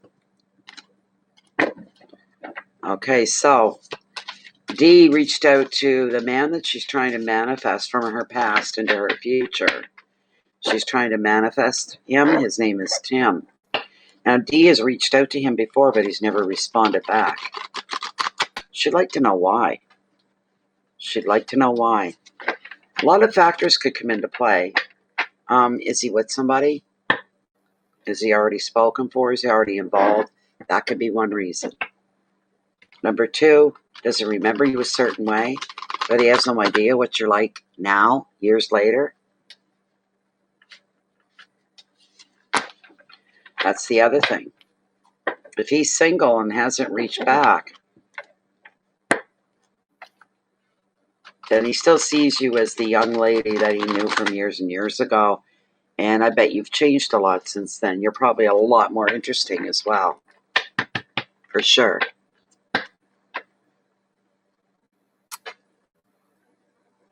You've been to Canada 3 times, eh? Yeah, you don't know if he is or not. He might be already entangled with somebody else for sure. We're going to see here. I'm going to cut the deck right here for you, D. Let's see.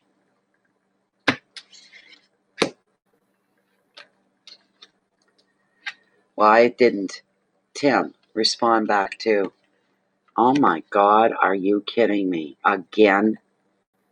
You the one that had this already? The Lovers? Because it's back. Did you have this on the first one? I don't remember. Somebody had it.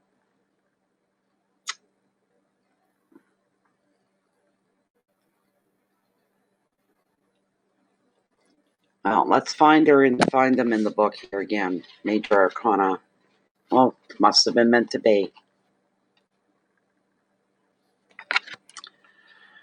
There's a mature decision to make as you reach a turning point. You may need to make an investment into your future. It could be a financial plan, buying a home, or moving for work, for example. The choice is not straightforward. In relationships, you bond and commit or walk away. And another meaning of the card, for those that are single, and this is certainly you, is being ready for a new, serious love relationship. Love is coming your way.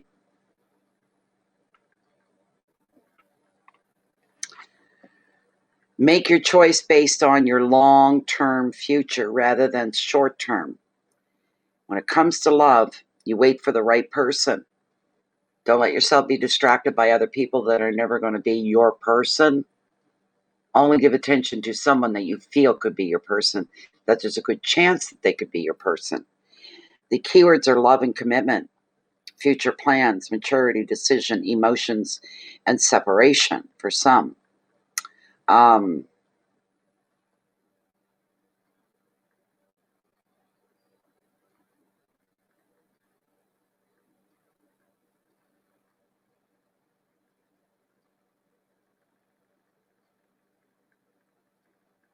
The potential is here for love.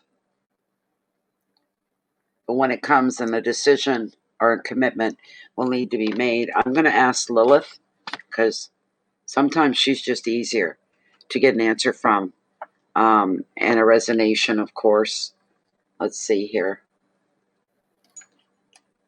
We're going to find out if he's already spoken for. Okay, here we go. The man, still within the parameters of Dee's one-card reading. This is in reference to a man she's trying to bring back into from her past. His name is Tim. She reached out to him. He never responded. Is Tim already previously involved in a relationship? Is he already involved in another relationship?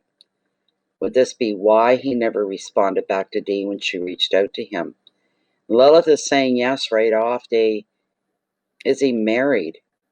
We'll put it that way. Yeah, he is. He's married. He's with somebody. So he has a wife. Does he have children? And a family, a full-blown family? And she's saying yes. Well, but there's somebody coming towards her. Who's coming towards her? Let's do it again, Dee, just to see if we get the same letter. The person that is coming into her life is somebody that she already knows. She already said yes to this. Yes again. It's someone she already knows. Somebody from her past. Very much so, yes. Could we get the first initial of their first name? The person, the new love coming into Dee's life. Does their first name begin with the letter A? Does their first name begin with the letter A? No. Does their first name begin with the letter B? The letter C? The letter D? Does their first name begin with the letter E? Look at one letter before the F. Their first name begins with the letter E. Their first name doesn't begin with the letter F. No, the letter E. When are they coming into her life? Are they going to come into her life within the next 6-month period? Between now and 6 months. What about 5 months? Could they come in within 5 months? Earlier yet. Could they come in within 4 months' time? No. How about 3 months? Again with the 3 months. 3 months is on. Is this the long-term relationship that Dee's looking for? Is he her person? And she's saying yes. This is a happy communion between the two. Beautiful. I don't know what that could be. The letter E.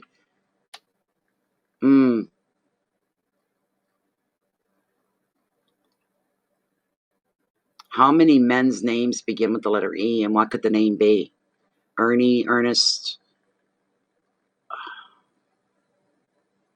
I can't think of any men's names begin with the letter E. I'm drawing a blank of sorts, you might say. A blank of sorts. So,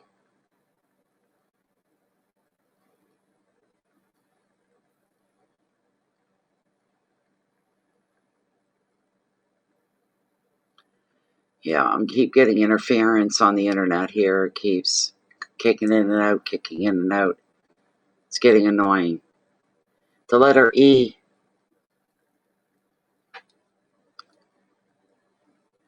Evan, there's a good one, Lindsay. Yes, Evan. I trust them too. So, yeah, it could be Evan. That's such a nice name, too, for a guy. You're more than welcome, Dee. Thank you so much for being here and taking part. Thank you. Thank you, thank you, thank you. Letter E, Evan. Huh.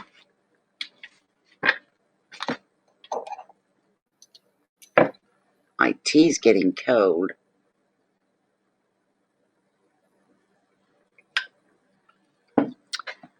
Thank you so much, Dee. I wish you the best of luck, too. I really do. The best of luck to you.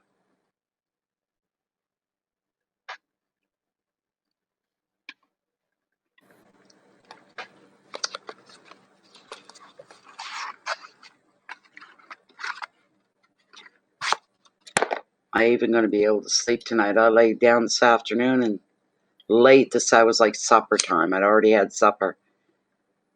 Was it about 5:30? And I woke up at something after 8. It was daylight when I first laid down. I woke up. It was dark. I'm like, oh my God, what time is it?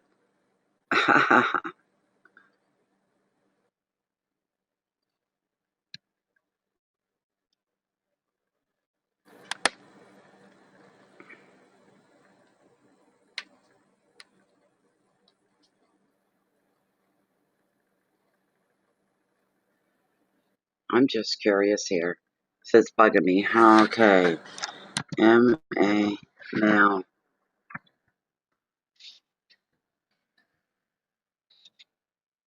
It's gotta be more than just 2 names that start with E, eh? Uh,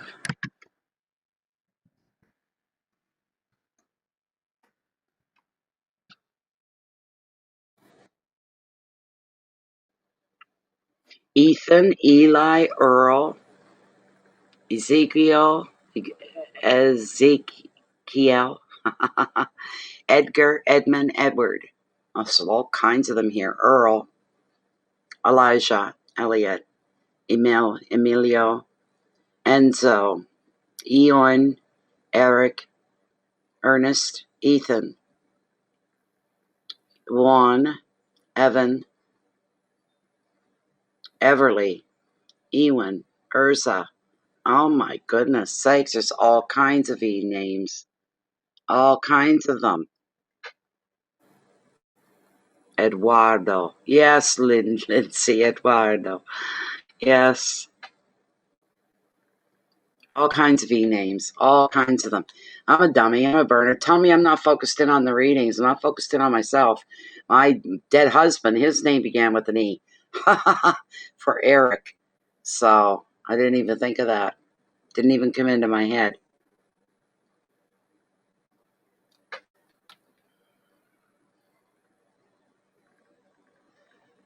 Very interesting.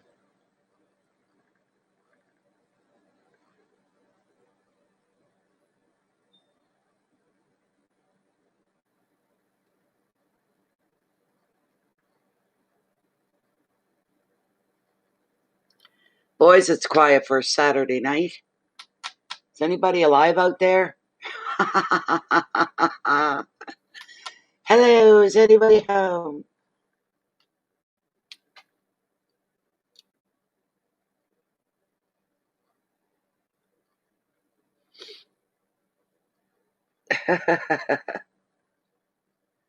I could call for the coyotes. I have a coyote call here. Oh, it's loud.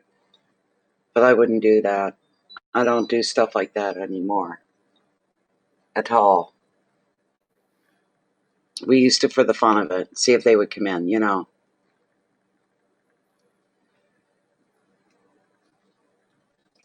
I haven't heard coyotes for months.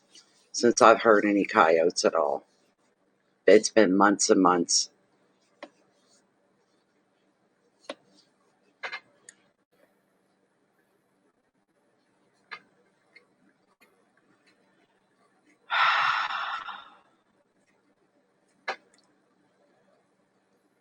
Oh, I'm not tired. That's not why I'm yawning. I'm just yawning kind of thing.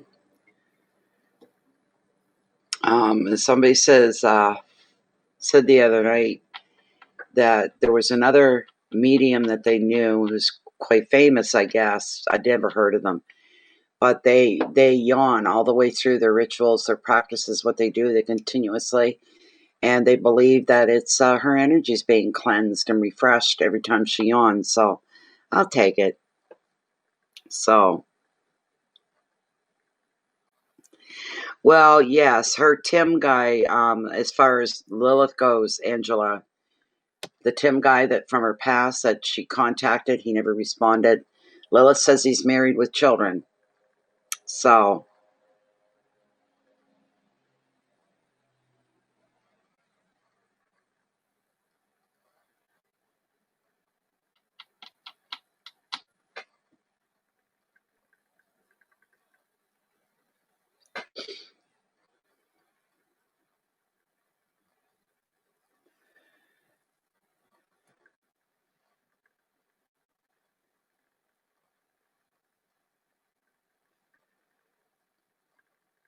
I like the name Evan, though. That's a nice name. I like that a lot. I think it's a cool name. I like it.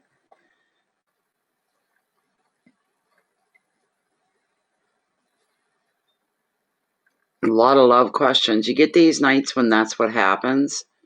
You get other nights, and I think the last readings, oh yeah, they were serious readings. Heavy and serious.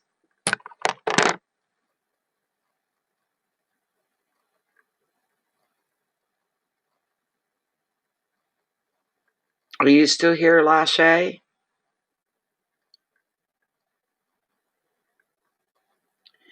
Isn't that awful, Angela? I hate when people lag, and it happens all the time. I don't hate it. I just don't like it. I don't care for it. It slows everything down.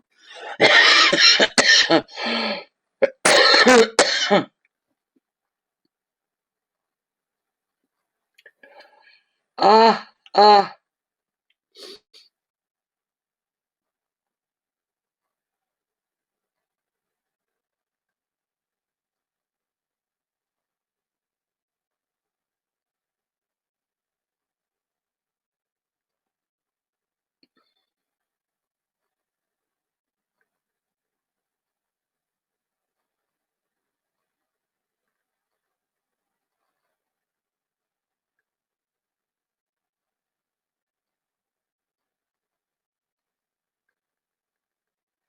Excuse me. Ah, ah, ah. Days.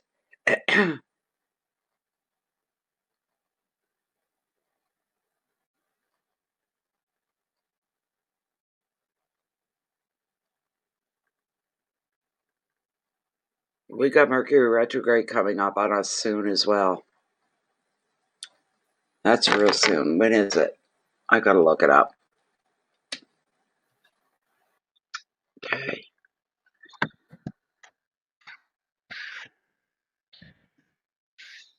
Well, I gotta get it in the address bar. Wake up, Natalie. Let me see.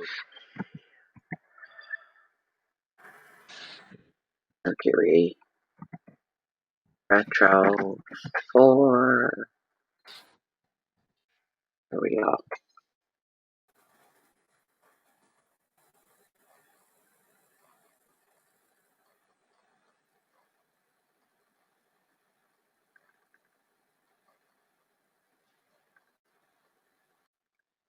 Yes, we already know that. That no planet ever truly goes retrograde. It doesn't happen. So it's an optical illusion, is what it is. You see here. All right.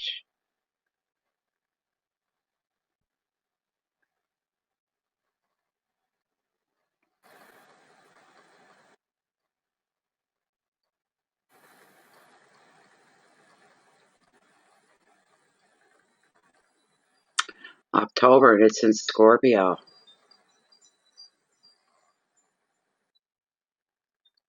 Okay.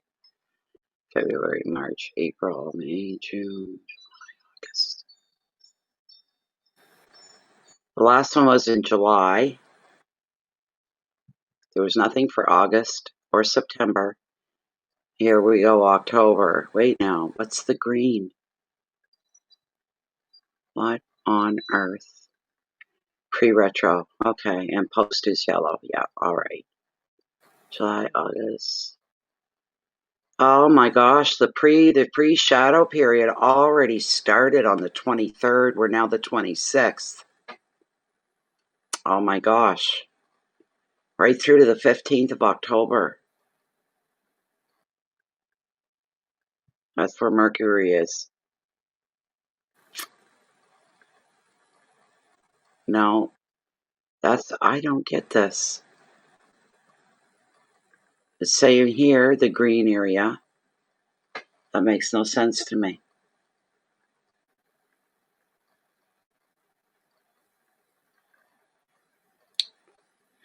By the October calendar, it's the 4th to the 15th is the pre-shadow.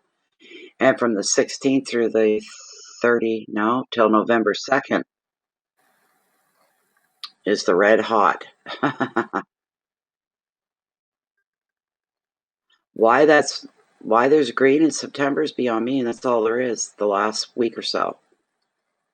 Isn't that something now? That's interesting.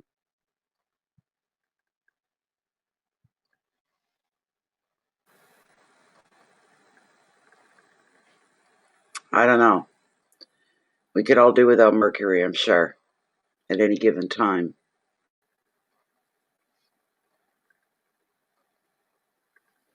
How long have we been at this here? Be surprised. I've been here 2 hours already. Over 2 hours. Where did the time go? Where is the time gone? My goodness sakes.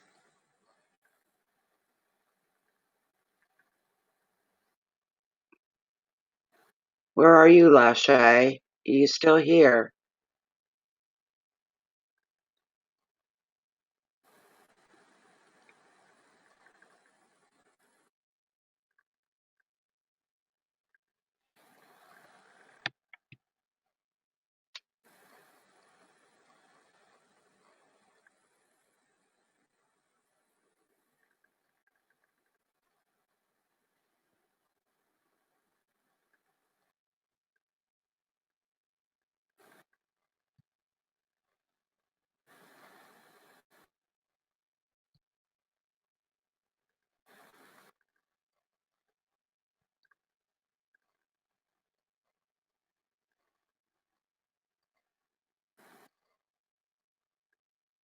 I wouldn't want to live in Alaska right now, I tell you. They're getting their winter already there.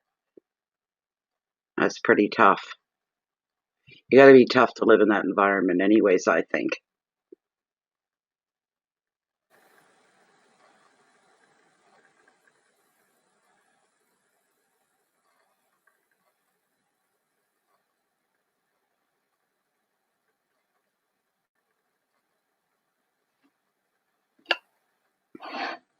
Oh, we're sitting here. If you haven't joined Bay of Fundy Fortunes, please do. You're more than welcome to.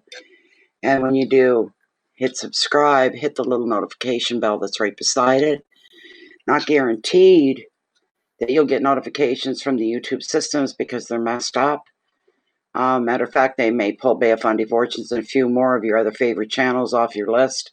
That happens a lot.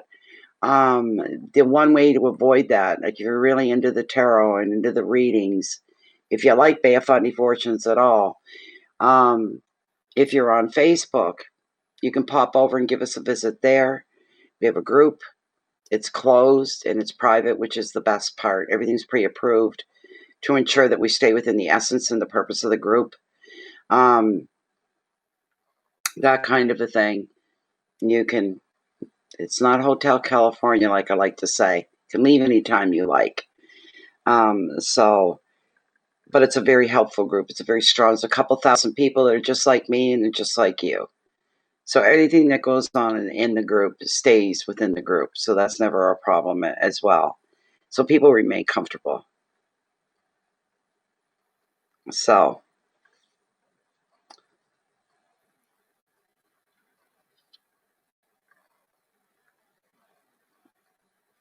and I've been having strange dreams lately. I'm not hogging conversation. I'm just trying to get some life in the group here. I've been having some strange, crazy dreams. But I'll tell you, they are dreams that feel so flippin' real that it's spooky. This is a stupid one. I dreamt that I opened my fridge and I got a bottle of green olives in the fridge. And I said, I feel like a couple olives. And I opened the fridge and I pulled the bottle and there was no juice left. They were just in the jar and the juice was all gone. And I looked at it and I said, who drank all the juice out of my olives? Somebody took all the juice out of my olives. Who would drink juice out of a bottle of olives? Isn't that the weird? And it felt so real. When I got up and I remembered the dream, I went right to the fridge. I grabbed the bottle. They're really in there. And looked, and the juice was all in there. Why would I dream about something so silly? You know? That's really, really, really, really silly. I've had some other strange dreams too. And I had one last night. This is spooky. This person that I dreamt about, they're still alive. Matter of fact, they reside quite close to me. There's somebody that I knew years and years and years and years ago. In my dream, they appeared right beside my bed. And for a split second, I thought, this is really happening. It couldn't be. They weren't a ghost. Maybe they're into astral travel. I don't know, but it freaked me. And it's been playing, one of those dreams that's been in the back of my mind all day. I haven't been able to really let go. So, excuse me. But dreams are strange things. Some of them are premonitory. Some of them are, I believe 90% of the time, the normal dreams that we have, the way they come out is what we don't express in our waking hours comes out into our dreams. That's very much something I believe in, very, very much. People say to me, I had a dream and I'm not sure what the heck. I will ask, what did it feel like? What were you feeling in the dream? What were your emotions like? What was the atmosphere? The feeling of the dream explains an awful lot. An awful lot. So,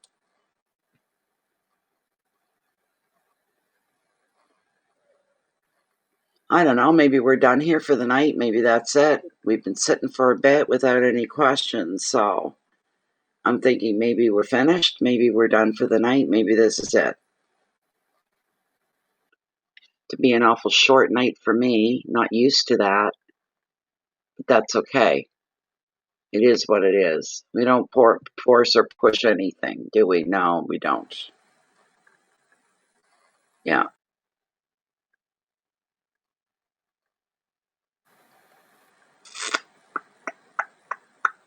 Monday. Okay, I was just checking the data on something.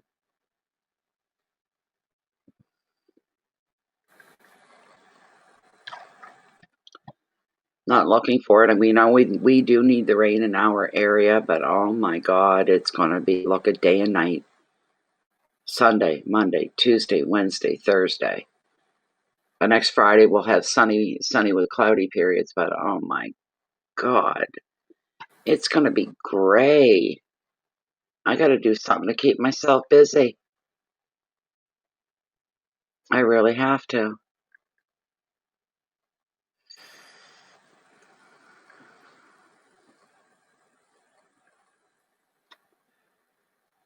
Oh my goodness, Angela.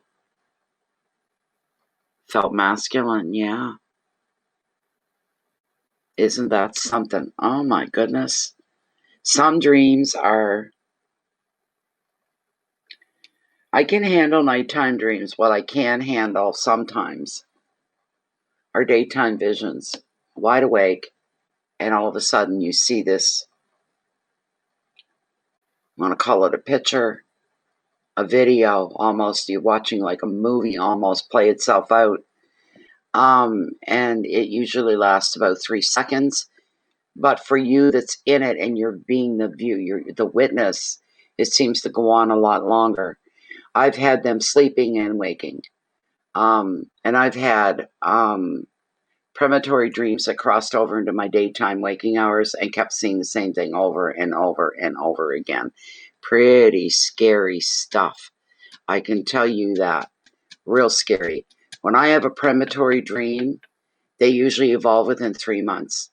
Usually 3 months just seems to be the time frame, and I don't know why, but that's the way they go. I don't know how many in here have heard my story before. It's not the only time it's happened. It's happened a few times over the years, but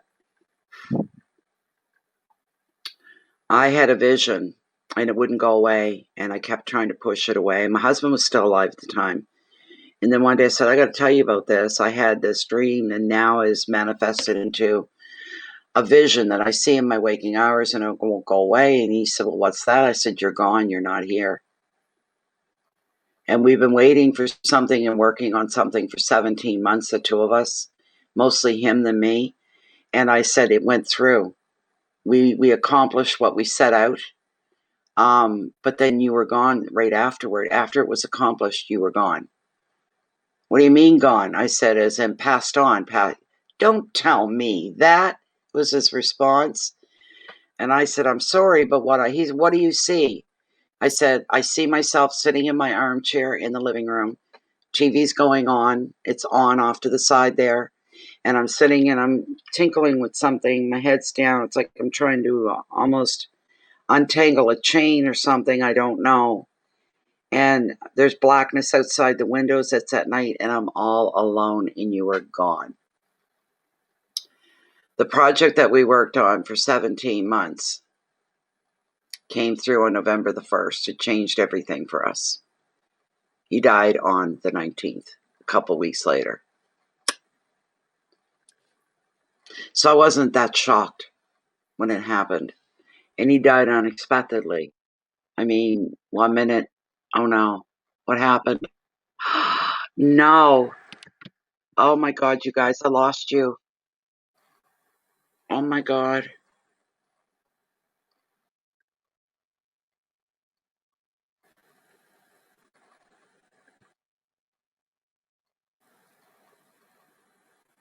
I lost you guys.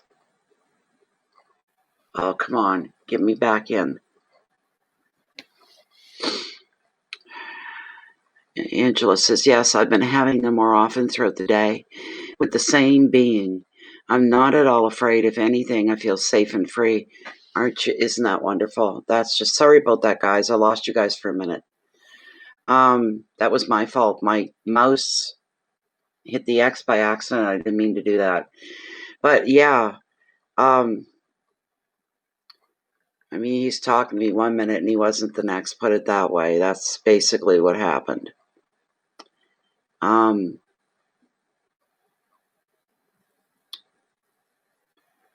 I lost somebody that was very close to me quite a while back, years ago. It still feels like it was recent. And I seen that, and I was in a funeral home in that site. What I was seeing, the color red was predominant. In the casket, the color red was predominant. And red did play a very strong factor in the reality when it happened. So the only good thing about it is that I understood what happened to be an accident. That's what I got from the vision. It was definitely an accident. Some people were saying could have been suicide. It would be like, what for? This happy-go-lucky guy that had all these dreams for the future, and he had plans and he had goals. It was an accident. And I knew that. That gave me a lot of peace to know that.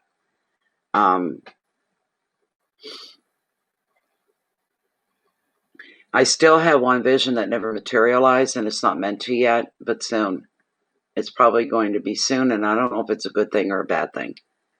So I'm kind of dreading it in a way. The reality of it, it's the only thing, and it's been longer than 3 months. It's just always been there. I see it all the time. So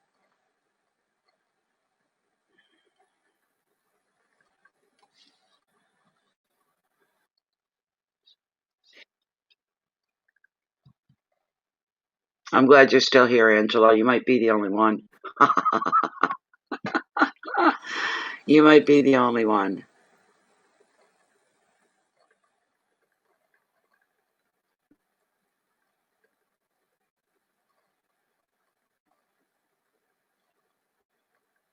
I think we're done for the night, though. I think we're finished. Piss off. There.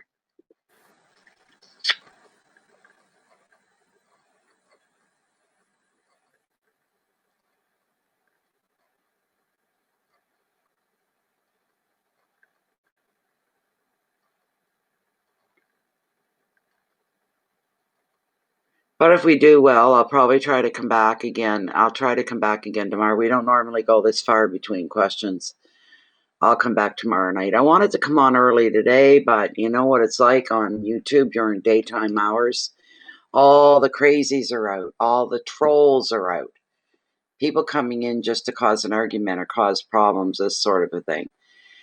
So, but I was wide awake this afternoon. I really felt like going on. I almost did. And I said, well, I'm liable to upset myself. There'll be people coming in that shouldn't be in. So,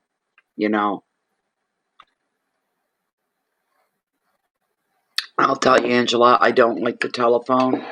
And I'll tell you why. Because I spent about 6 years of my life working at a job, and it was all about the telephone. A lot of times, I don't answer my phone even. I wait for someone to leave a message. I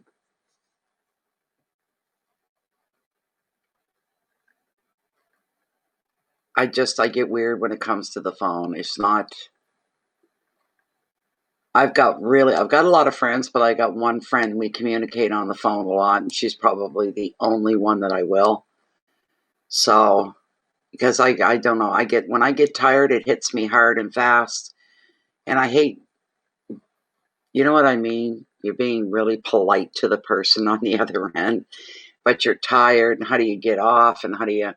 But I used to spend anywhere from 8 to 12 hours a day talking to people on the phone, and just about drove me. There were days I'd hit the mute button, and go, trying to talk to somebody. I just didn't, I didn't. Where are you located at, Angela? I don't even know where you're located at. Where are you located? I'm just curiosity. That's all it is.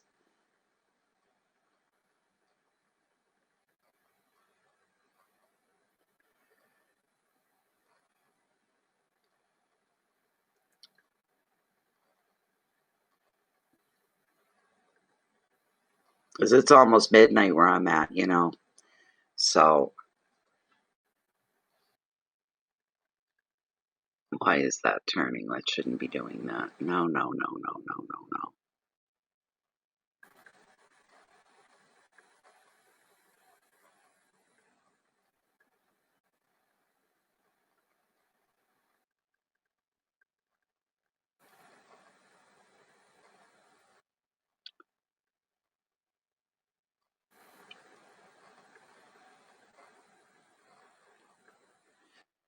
Internet is still running super slow. Everything I click on, I have to sit and wait. I went to one of my son's houses in the city a few weeks ago, because my internet went down. And it was horrible. I couldn't do live streams. I couldn't do anything.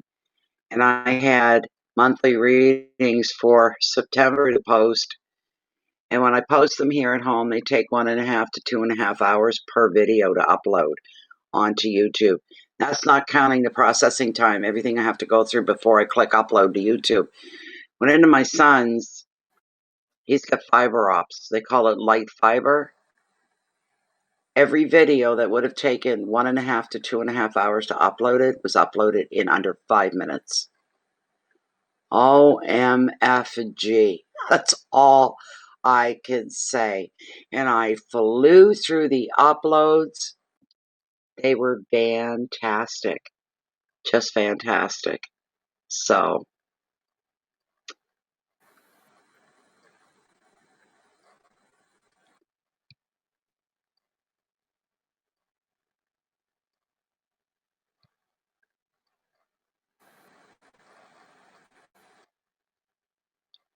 I mean, I'm on wireless. I pay a lot of money for my internet. My internet and my house phone, because I don't have a cell phone kind of thing. Somebody gave me one, but there's no card on it to use for the phone or anything. I use it for pictures and videos. That's it. And Facebook. So, what was my point? Yeah, my bill from my internet, and which is crappy internet. And my house phone, get this, it's the truth, I pay $204 a month. And that's just shameful. It's sinful. It really is. So,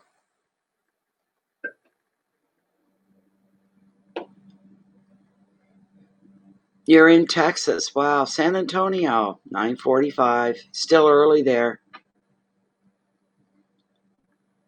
11:45 here. Yeah.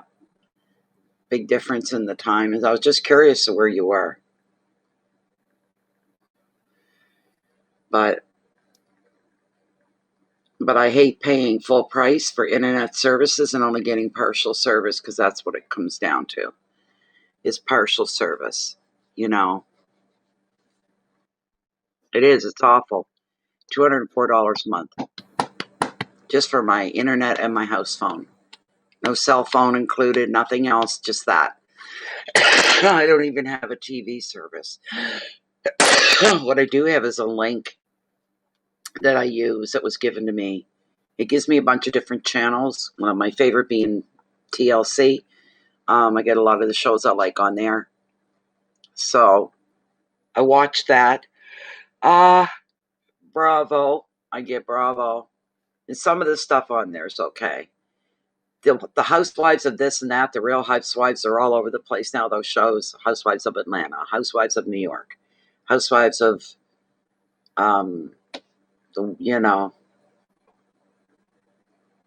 Beverly Hills. I can't handle those shows at all. One thing, I think they're stupid.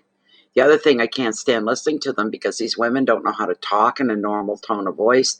Everything's way up here, and they're all being really loud, and they're all yelling, and they're all talking at the same time. It drives me crazy, so I never watch those shows. I do like another one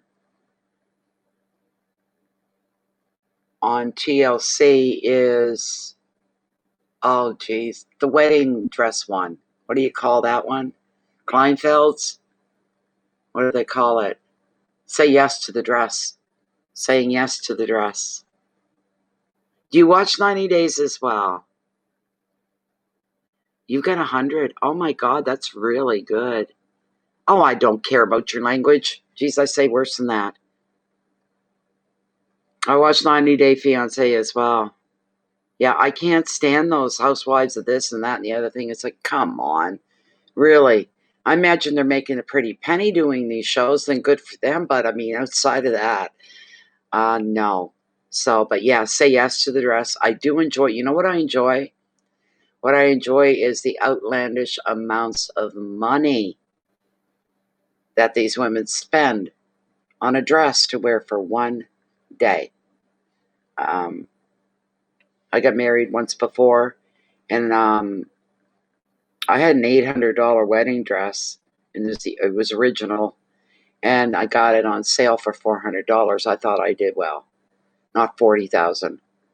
The most expensive dress I've seen them sell on there was like, it was in the 72,000 for a dress. What the hell? OMG, OMFG. Oh my God. But my favorite guy on there, of course, is, oh my God, Finelli. What the hell's his first name? Well, right out of my head.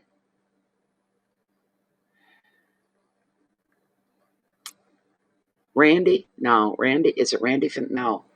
What's Finelli's first name? It was $40 at Sears. Oh my God. You got a good buy. I think it's Randy Finelli, isn't it? Isn't that his name?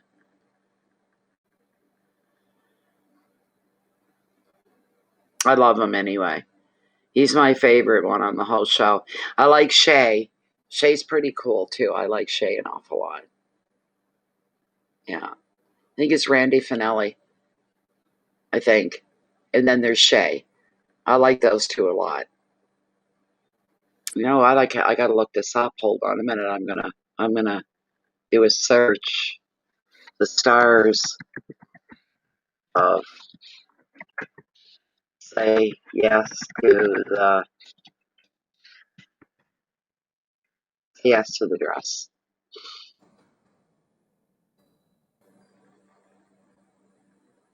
It is Randy Finelli. Yes, Randy. Randy, he's my favorite guy. I really, really like him an awful lot. Yes. I don't see Shay on the list, but he is a part of it all. But Randy's just adorable. He's so creative and he's so sincere. I just love the guy. Yeah, that's it. It's Randy. He doesn't look like a Randy, does he? But that's who it is, Randy Finelli. I remember the last name, but yeah.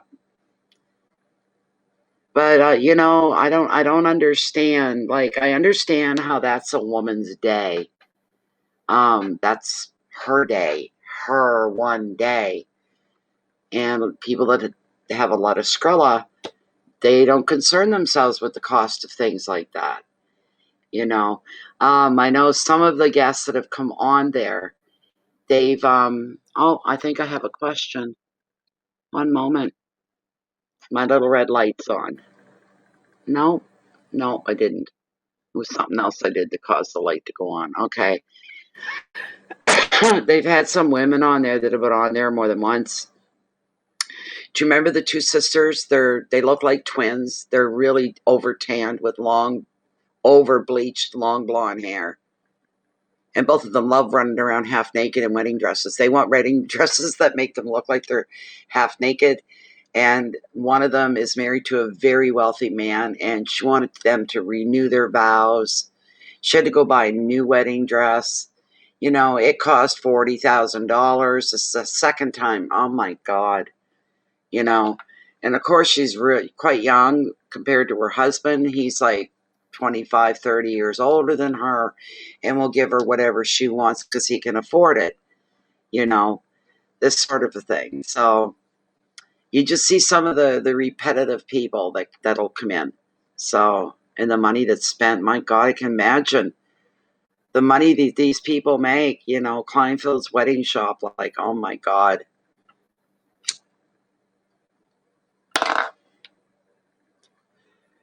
But they're entertained, but Randy is the best one. He's the best of them all. He's the most liked one, I think, and the most popular one. It doesn't, but to them it's everything. Them being materialistic, that's what their life is about. Because they got so much of this. And these shows that make me stop and think sometimes maybe I went the wrong way. I've always been more or less laid back in that way, that I've always been the type that would say to a boyfriend or whatever, oh, no, don't do that. Hold on to your money. I don't need anything that elaborate. I don't need anything. And I'm thinking maybe I should have went the other way. I might have been happier. I might have done better in life. You know what I'm saying? So, but I'm not a materialistic person, even at times when I could have been. And I live a very small life, a meager life, because that's what my income dictates, that I have to watch every penny that I have. I have to watch every penny. So sometimes I get a little extra money in my hands and I'll go buy new makeup, or I'll go get my hair done or my nails done, or that's a huge luxury to me. That's a splurge, you know. But little things that maybe I need just that pickup. I need a bit of a change. I need something to refresh, you know. So they do lose sight of what's weird. They really, really do. Yeah, it's unbelievable. How old are you, Angela? Can I ask? Can I ask how old you are? Again, it's just curiosity. I'm not going to treat you any differently. So, but you don't have to answer that if you don't want to. It's okay. It's all cool. I don't always like saying I'm 61 now either. It's something that blah, blah, blah, 60 blah, blah, blah, you know. Oh my gosh. Because I don't feel it. There are many days I still feel like inside me, anyways, within myself, I still feel like I'm in my 30s, you know. So 42. Okay. You know what? That's the number of the universe. 42. It's true. When I was 42 and I'd be online in different groups and things like this, and I'd get asked, well, how old are you? I'd say 42. They'd go, no way. That's the number of the universe. Oh my God. You know, so yeah, it is all, 42 is a great age. It really is. For a woman, it's a great age. I don't know. I can't speak for the men. I don't ever want to speak for the men. Yes. So you could feel, you know what, feel very cool. Why don't you Google that when you have some downtime, Angela? It's 40. What does 42 be representing? Representing the world. What's it all about? You know, and there'll probably be a lot written on it. You'll probably find a lot. Yeah. Yeah.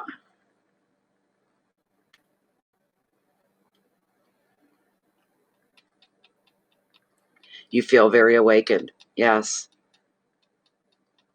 It's the best time in a woman's life. That age is fantastic. I'd go through 42 again. I really would.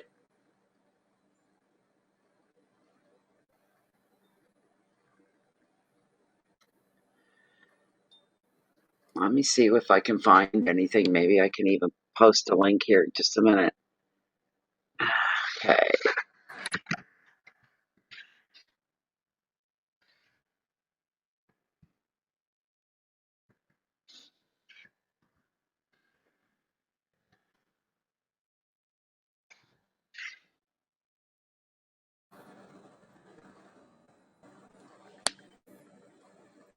It's a nurturing number. The number 42 is a nurturing number primarily focused on individuals, family, and community. The number resonates with a pragmatic approach for assisting individuals in relationships to what 42 decides is ideal. But there's more than that.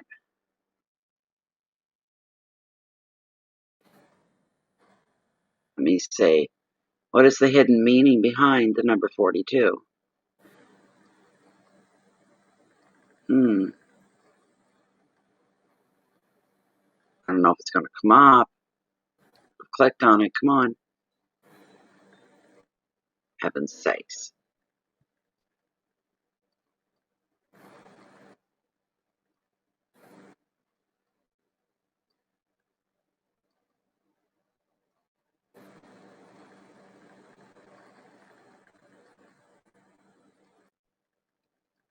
These are not the things that I was expecting to read.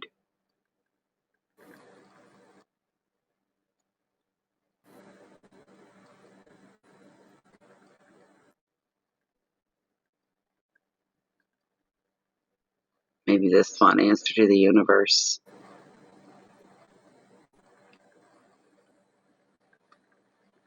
Here we go. Here we go, Angela. It seems that Douglas Adams was right after all, whoever he is. The answer to life, the universe, and everything is 42. Cambridge astronomers have found that 42 is the value of an essential scientific constant, one which determines the age of the universe. Here's another part. Let me see. I know this is interesting stuff. This is really interesting stuff. Come on. I wish the internet wasn't so slow tonight. This might be the only time this week I can even get on because we got that rainstorm that's going to last 5 days.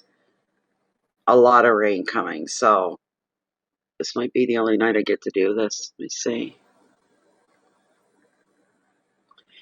I feel like I finally found who I am, but I'm still having trouble understanding what my existence is. You know what? I think we all do. I think we all ask each other that. Let me see what we got here. Number 42, the answer to life, the universe, and everything. When Douglas Adams wrote The Hitchhiker's Guide to the Galaxy, he added a central joke, which has become more famous over the years than the novel itself. The answer to the ultimate questions of life, the universe, and everything is 42. Geeks have since wasted years and massive efforts trying to ascribe some deep symbolic significance to the number and its occurrences. Now, in an attempt to cash in on their obsession, a new book published this week, 42, Douglas Adams' Amazingly Accurate Answer to Life. I got blocked here by a pop-up. Okay. It jumped on me. Why did you jump on me right in the middle of reading this? The Universe and Everything. It looks at real-life occurrences of the number 42. The book is timed to coincide with the 10th anniversary of Adams' death this spring. Scores of adolescents have posted theories about significance of the number. The actor Stephen Fry claimed to know the true answer, but won't tell, saying he'll take it to his grave. The author himself rather undermined the myriad analysis when he dismissed them all with the simple answer that the choice of the number was a joke. The answer to this is very simple, Adams said. It was a joke. It had to be a number, an ordinary, smallish number. I chose that one. Binary representations, base 13. Tibetan monks are all complete nonsense. I sat at my desk and stared into the garden and thought, 42 will do, and I typed it out. End of story. Oh, I don't believe that. Throughout history, the various numbers have had special meanings ascribed to them. Plato called the number, the study of numbers, symbolism, the highest level of knowledge, while Pythagoras believed numbers had souls as well as magical powers. Well, you ask a numerologist what they think about that, they'd say the same thing. Meanwhile, millions of Hitchhiker fans, because he's the one that wrote Hitchhiker's Guide to the Galaxy, to this day they persist in trying to decipher what they imagine was Adam's secret motivations. Here are 42 things to fuel fascination with the number 42. And it goes on and on about different things in the world. Heaven's sakes. Yes.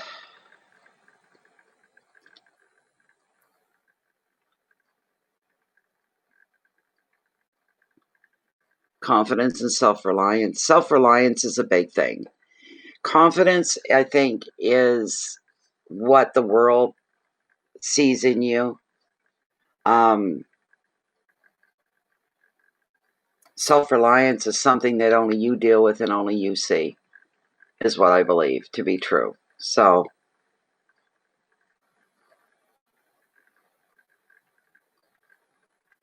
you know, you can have somebody that's got a lot of self-reliance, but somebody else putting them down saying they don't have any confidence, they don't have any they don't have, and that's just somebody's view, someone's opinion, but it's what counts is what's inside of you. If you feel self-reliant, then you are. You are what you think you are, what you believe you are. Yeah, there's a lot out there. I never heard of it being made up by some author. That was the first time I heard that, so I don't know. When I heard about the number 42, well, it was when I was 42 and I'm 61 now. It's been that long, so it's been 20 years, but it's a special age, special number that I've always heard. It represented the world and everything in it, the universe, you know. So I'm just looking here at my jar of my bottle of abundance oil. This was sent to me in a big package with a lot of other stuff from one of the members of the group, Michelle A. And she made this up herself. I think she'd be shocked if she knew I still had it. I was shaking it out the window, faced it toward the east, and have said things like, right now, a new vehicle would be nice for me. A vehicle that's dependable would be nice. Bring it, bring it, bring it, bring it, bring it. Some extra money would be nice. Bring it, bring it, bring it, bring it, bring it. To make a difference in my life, that would be beautiful. It really would. So, but it's worked a couple times quite frequently. Freaky type of stuff happened when I used it. So, it's different. Usually things are, and the things that we, we take a lot for granted in the everyday scheme of things, the mundane, the everyday. There's more than the superficial going on. There's more than what you see on the surface. I'm no different than anybody else. I got all kinds of stuff going on inside. But it's not stuff we show to the world. It's stuff that we keep for ourselves. We just hold it in till we figure it out. And then we can make use of it, if you know what I'm saying. So, and bring in love. I'm not holding my breath on that, I'm just not holding my breath on the whole. But there's no better, I haven't forgotten, I remember. There's no better feeling in the world when you feel yourself falling in love with somebody outside the practical of life. There's this special thing that's going on between yourself and somebody else. And you pray and hope that if that happens, it's mutual, that the other person is feeling the same way. I've seen friends fall in love with men, and this isn't man bashing or anything like that, but some women fall in love with men and it's not a mutual, respectful, two-way street. It's just not, right? Goodness. Falling in love. And then there's the whole discussion around, well, what is falling in love? Is this an emotional thing? Yes, of course. Is it real? Is it grounded? Is it based on reality? Or is it something that maybe the deep primal part of yourself wants to attain, wants to get to? The problem with falling in love, and some people have a problem with this, and that is that you get to the comfortable spot where some say, well, the honeymoon's basically over. You're through the honeymoon period, falling into a place that's a lot more comfortable, deeper, more meaningful. And maybe the initial excitement, when you're falling in love with somebody, and let's say you're planning to spend the weekend together, and all week long you're so excited you can't stand it. It can't come quick enough. How real is that? How realistic is that? And after a while, that doesn't happen anymore. You're really happy. You're looking forward to spending the weekend together. You're going to have a great time. It gives you a feeling of comfort, of being settled, of knowing what's coming, and everything becomes a little more predictable. And some people struggle with that. They go, well, why can't it always stay in the honeymoon period? Why can't I always be that overexcited? To want to be loved, to want to give love, to want to make love, and all those things. But that's the thing. People get more comfortable with each other. They become more of a single unit the longer they are together. Maybe that's part of the problem, but that's part of the glory as well. Feeling that connection with another person. Hi, Joni. Again.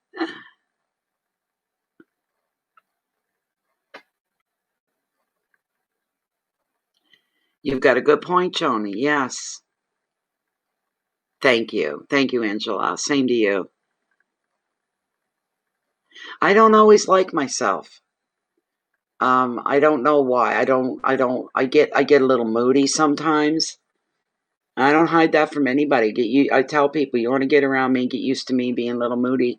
I don't take it out on other people as long as they leave me alone. But if I got somebody nagging at me, what's wrong with you? What's wrong with you? What's the matter with you? Why are you in a mood today? What happened today? Blah, blah, blah, blah. Sometimes we just have a mood and we don't know within ourselves why we're feeling the way we're feeling. That's the way I've been lately. And I don't even know if you could call it a mood. It's just something that comes over me. And it is, I can't even say what it is. I feel extremely sullen and serious. I don't like it. It's something new to me. I've never been through anything like this before. I think I said at the beginning, if I had a family doctor, they'd probably put me on antidepressants. And I'm telling you, I would take that prescription and rip it into a million pieces and throw it in their face, because I would never allow myself to be put on any such medications. I don't believe them, and I don't think they're cut out for everybody. And I think for some people, the cure makes it worse. It makes a person worse.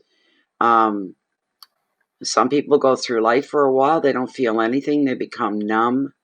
That's how this started with me. I couldn't feel anything for a few days. I'm like, what's wrong with me? What is going? Is it something I'm eating? Is it something I'm drinking? Is it something I'm going through? Because I'm a Cancer, so I'm all about emotions, Yeah.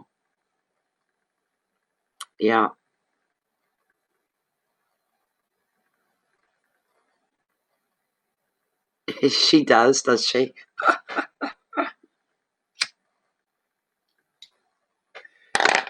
But I mean, I don't know. Maybe I don't get bored, but maybe that's what it is. It's been so long since I felt any sense of boredom. Maybe that's what it is. Maybe it's just poker faced, bored, nothing stirring, nothing. The only time I feel normal anymore is when I'm reading. That's the only time I feel a sense of normalcy, is when I'm reading. You're a Taurus. I like Taurus. Yeah.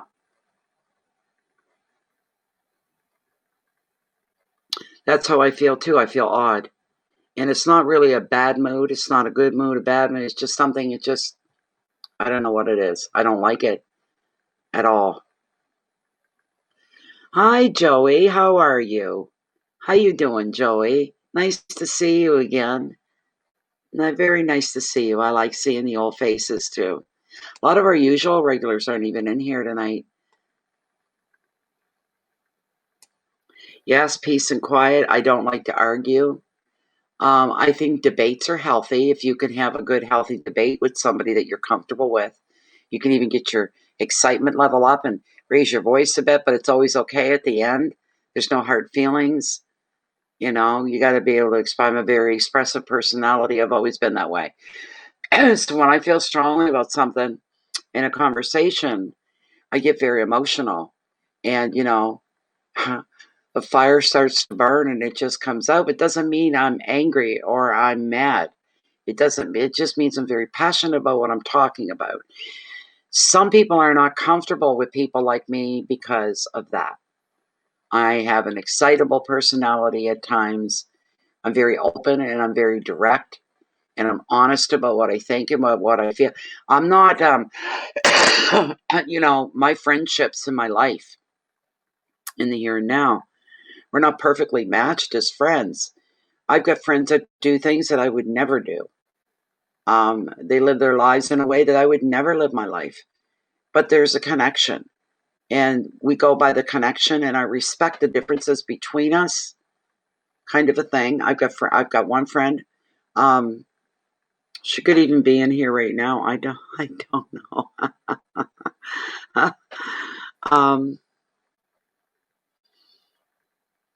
That sounds like a good book, Joni.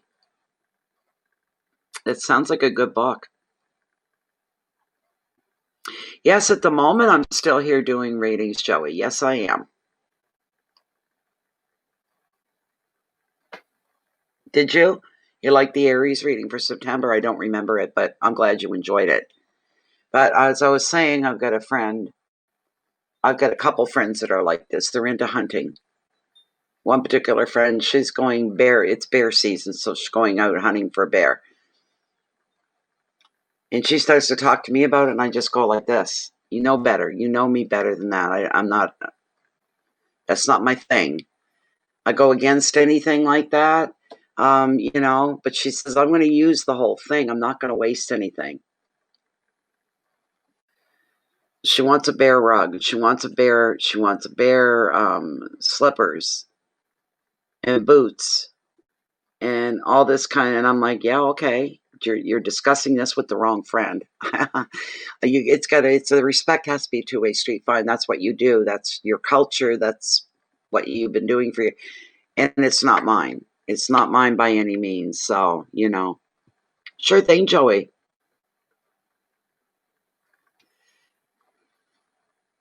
Yes. But, now this is going to sound very odd. And I don't know if any of you are familiar with this television show. They've been getting Emmys ever since they hit the air. They just received some more Emmys awards. And it's called the short term. It's called LBZ. It's called Life Below Zero. Life Below Zero is a reality show, and there are certain people that live in Alaska, and they're living what they call a subsistence lifestyle, which means they live on renewable resources such as firewood, cutting down trees for their firewood. And all of them take the dead trees down, the big dead ones. Hunting off the land and fishing off the land. This is how they survive. They don't have grocery stores to go to. If they do, they've got to take a plane to the nearest grocery, like the Fairbanks or Anchorage, this kind of a thing. My favorite character in the whole reality show is a woman by the name of Susan Akins, Sue Akins. And she's amazing. She lives in a place, it's a refueling station on the north side of the mountain that she lives 197 miles. Here's the Arctic Circle. There's the Arctic Circle. What do you call? Oh my God.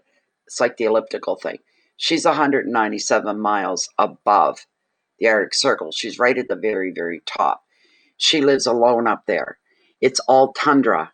There are no trees and woods and this kind of a thing. It's all tundra. And it's a refueling station for airplanes and things like this. And she's the only one that covers, like, she said, the size of the state of California, and she's the only one. She puts it into perspective.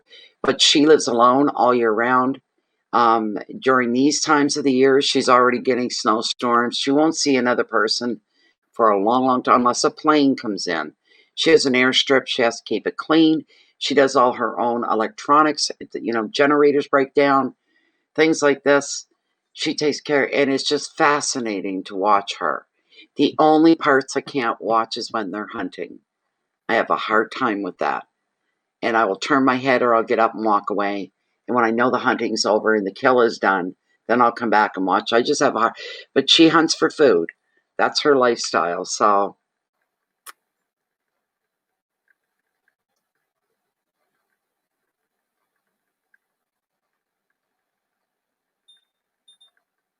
yes, absolutely. Um, these people live off the land is what they do. My friend Linda, she has a brother. He lives in Whitehorse. It's the same thing, same lifestyle, all of it. But he also loves animals. Yes, he hunts for his food. He'll hunt moose, he'll hunt deer, whatever. But he also has a couple of pet coyotes and pet fox. And he said they're the best pets in the world because you're not responsible for them. They come to visit him. He goes out, he'll throw them scraps and food and talk to them and the whole bit. And then they leave when they're done and they go home. He said they're the best pet in the world. One day, a man walked onto his property with a rifle and he was going to shoot at the coyotes. Well, my friend's brother, his name's Jimmy. Jimmy come out with his own guns.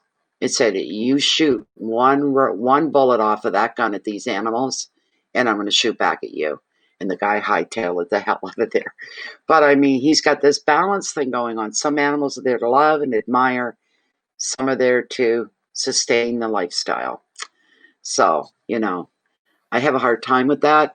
But again, there's no grocery store. They've chosen to live in the wilderness, in the bushes of Alaska, so, okay.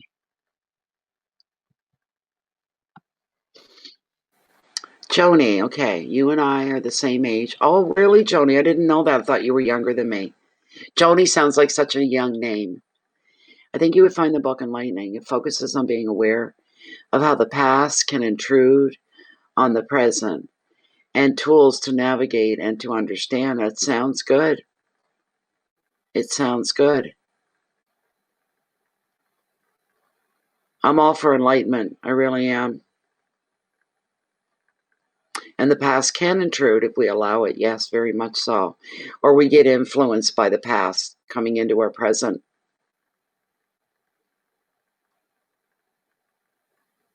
For sure. For sure.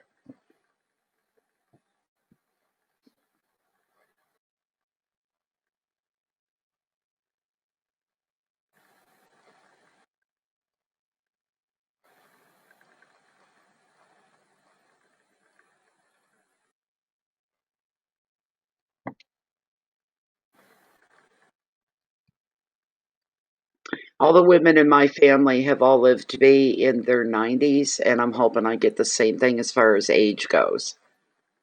I hope I'm able and independent till I'm 82. After that, I don't care. But I want to enjoy the next 20 years of my life. It's just that simple. Because I didn't really enjoy the last 20 years of my life.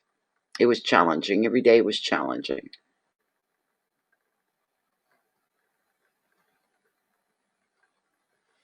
Okay, let me see here. Okay, I see.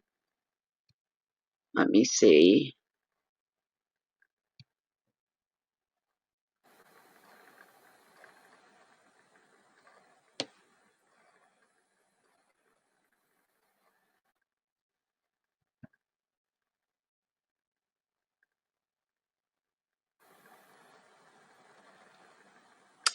Okay, did you want just a general pick a card, just a general card? All right, let's see what's going to come up here, Joni, for you. Let's see what we got. Let's see here. We'd like to have a general pull here for Joni. I got the dropsies tonight. Let's see here. And my little baby, he's being so good. He's sleeping under my chair. He hasn't moved.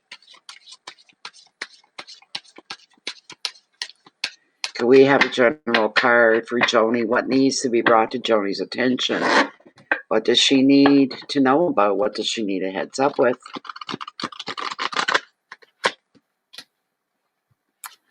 And look at the card that landed on the bottom here. My favorite card. I wish you'd get that one, Joni. That's the card I wish would come up for you.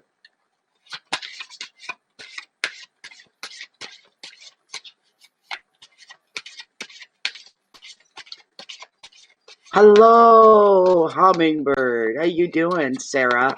Nice to see you. Joni, you were called Joni Baloney as a kid? That's funny. That's cute.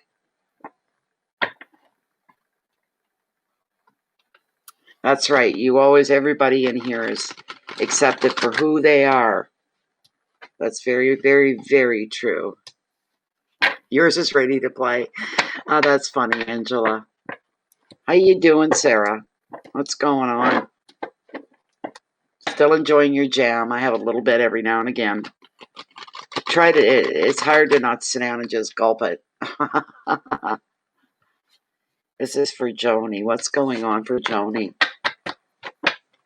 What's coming into her life? What's leaving her life? What's changing?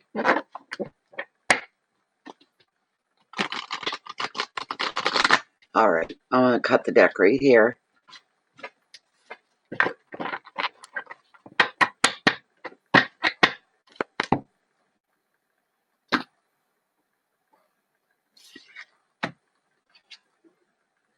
Oh, dear.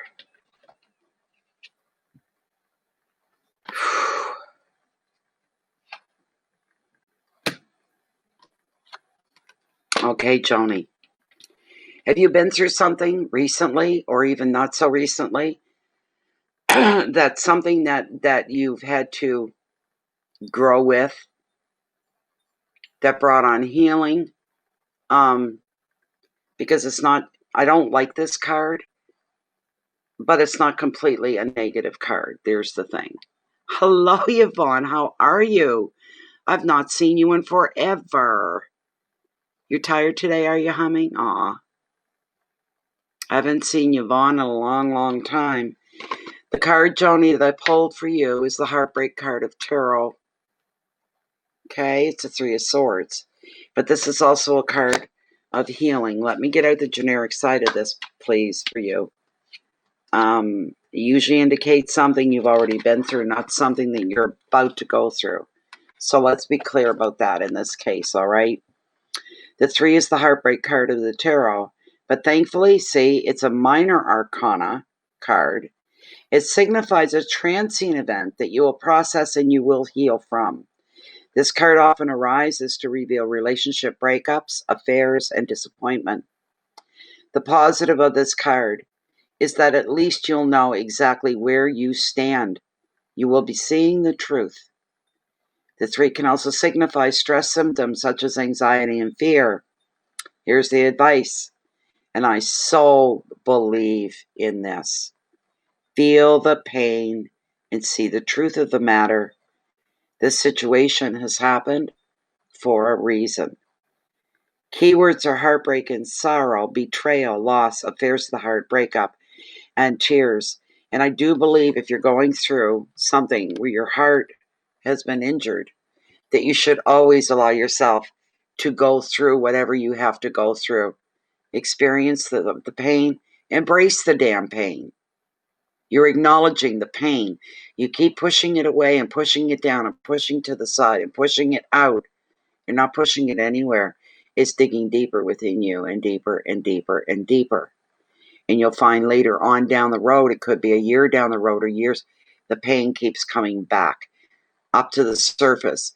You've got to allow yourself to go through your grief, your pain, lick your own wounds, whatever it takes. But you have to acknowledge your pain the way you acknowledge your love, your wants, your desires. All of that, pain's all part of it. Pain is a part of life. When you're feeling in pain, you know you're alive. There's one thing about being in pain. You know you're damn well alive because you feel it coursing through you. You know, you've had major issues. Wow. Yes, Angela, it's very true. Oh my gosh.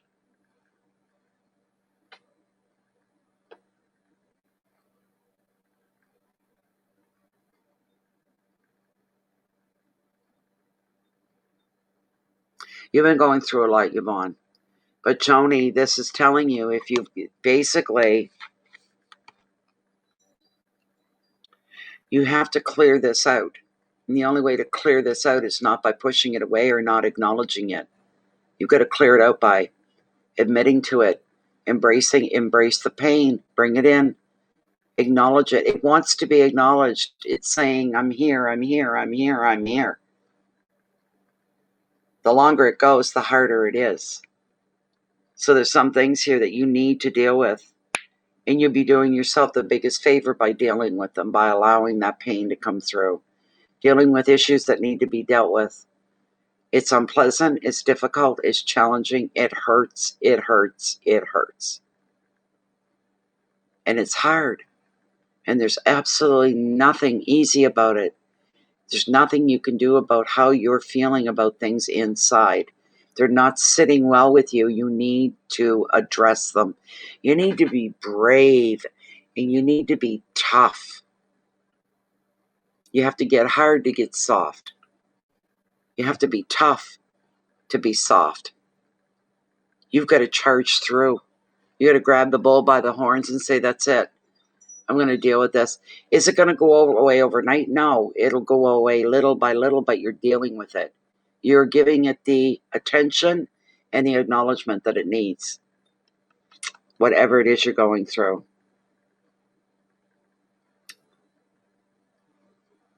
Oh, that's a bad one too. That's a bad one too.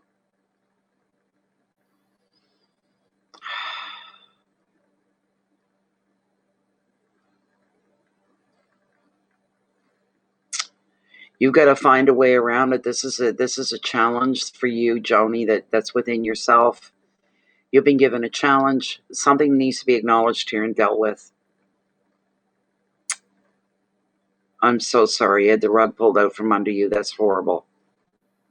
That's just horrible.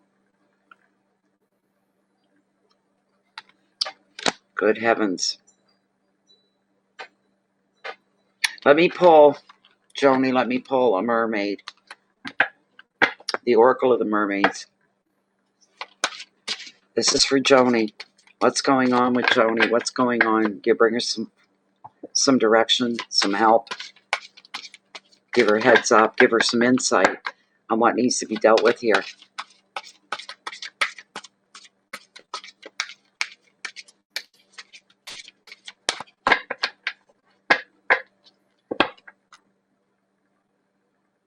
Hopefully you'll get something from this card once we get it up here.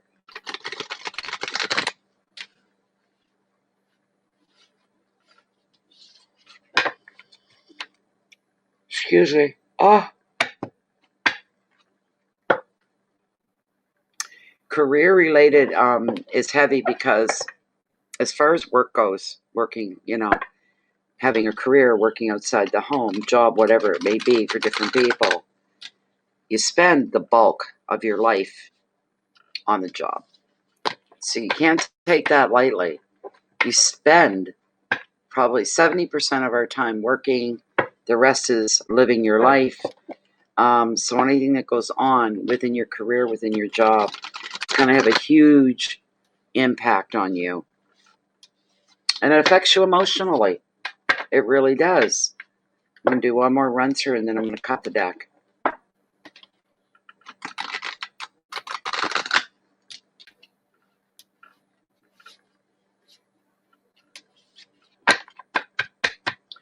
When we forgive people, I believe as well, Joni, we forgive them for our own mental health. We really do. Doesn't mean you have to go to tell somebody and say, oh, I forgive you, what happened and this. You don't have to do anything. It's just what's going on within. There's another new card I've not. They're all new ones to me tonight. This one's called Divination. Prophecy, Fate, Destiny, and Future Fortune. Number 15. There's the card that was pulled. Okay. Hold on, I'll look it up.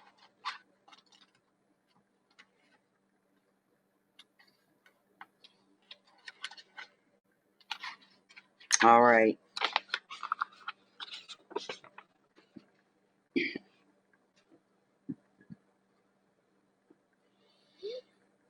Divination of this card. But to you, the mermaids have come via this card. And they say to you that you too have a gift of seeing the possibilities, of knowing and feeling out the fate. And they know that a fellow mer being, one who has been born of the great sea mother, you too can work with the gift of seeing in many directions at once. It is as if you can stare into the water and see ripples of what could be. The mermaids are oracles. They are sibyls of the sea, and you too have the power to connect with the divine. And this power can be activated as you teach yourself the wisdom of the sea. There must be discipline and purpose to your movement. Instruction is coming. They will deliver it through dreams and visions. There will be signs, there will be omens, and there will be symbols that are going to come to you. You will dream, and these dreams may be cryptic, or a vision may seem to be unrelated to what is currently taking place. The universe The ocean of consciousness and possibilities is calling you to listen and to hear and to read the signs. Become aware. Hear them whisper on the shoreline of consciousness. Learn to read an oracle, like this one. Work with spreads for focus and discipline. Conduct readings for friends. You have a gift. It's time to train and then to exercise it with responsibility and with beauty.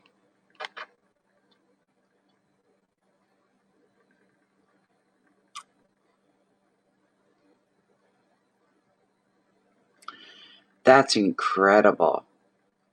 Oh my God, it's COVID related and everything. Wow. Wow.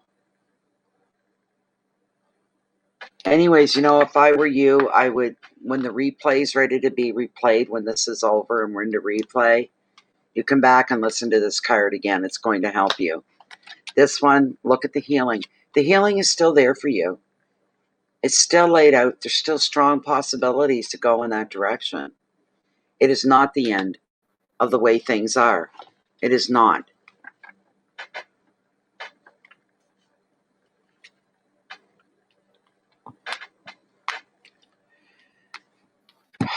Wow, those cards can be a little overwhelming at times. So,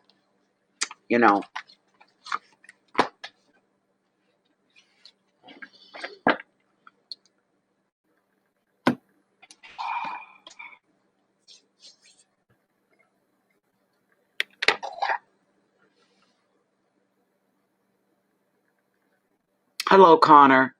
I'm going to put here how it works. I hope you read the title of the stream before you came in.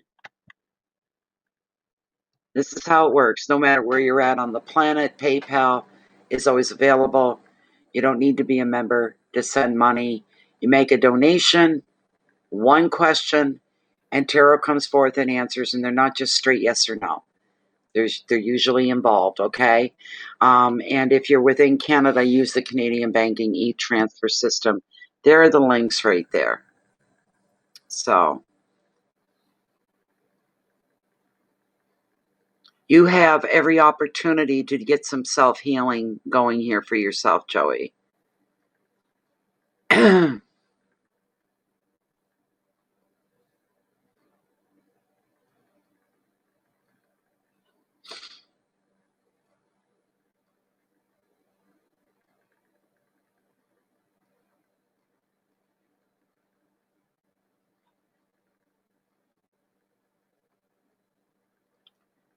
Have we got two Joeys in here? What's going on? Because after all that, I thought that was your question. I thought I just covered your question. Joni, that's who it was. Sorry. Joni, Joey.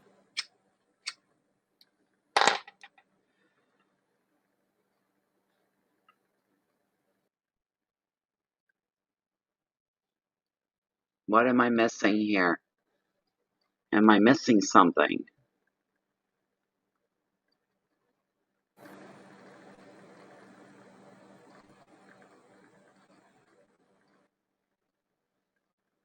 Just a minute, I gotta do some checking here. This is weird.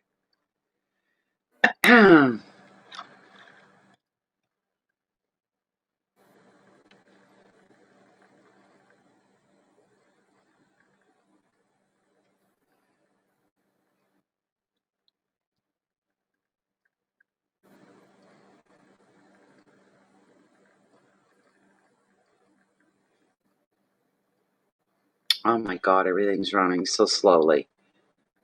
Apologize for this, guys. I'm just trying to make sense here. Oh, God. Yeah, who was that from?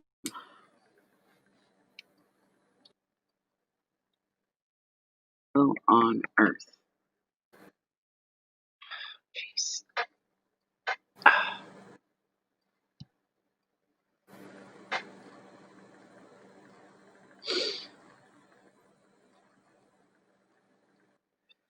Come on, PayPal, catch up, will ya? It tells me nothing. There we go. Okay, Joey. All right, that was for you. All right, and Joey's question is, okay, my question, I know this man casually spoke to him a few times, bumped into him last Sunday. Is this person interested in me? And I'm slow to clue in. He's super kind, nice, and we like one another. Let's stay casual. Should I see where it goes? Yes, I did. I've got you separated. You and Joni now is pretty close. Thank you very much, Sarah. Yes, I see. Yes, thank you. Okay. All right. Let's see what we got here.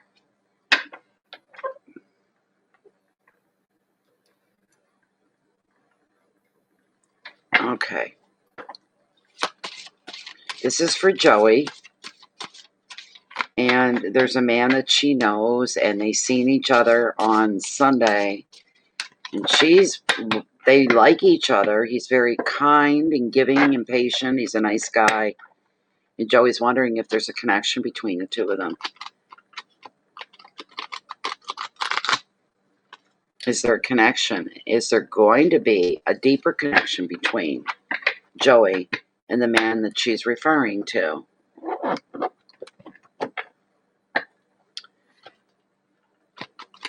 Will their relationship and their friendship remain in a casual base, or is there going to be something more between the two of them? Let us see. Let us see what we shall see. This is for Joey. Joey wants to know with this certain man, will they just remain casual friends, or is something more going to come out of it? Because Joey likes him. She'd like to explore that possibility of there being more than just casualness between them. All right. I'm going to cut the deck right here for you, Joey. You miss opportunities because you don't. Yeah, I know what you mean. I know what you mean. I understand that, Joey, very much so. You're just an easygoing person. You don't read into everything. Well, now, this may not be a missed opportunity. The card I pulled for you, beautiful suit of pentacles. It's the 9. And this card represents gratitude, feelings of gratitude. Very deeply moving for you. Not only that, we've got a 9 here, and if you know anything about tarot, 9s are all about over-the-top intensity. It's about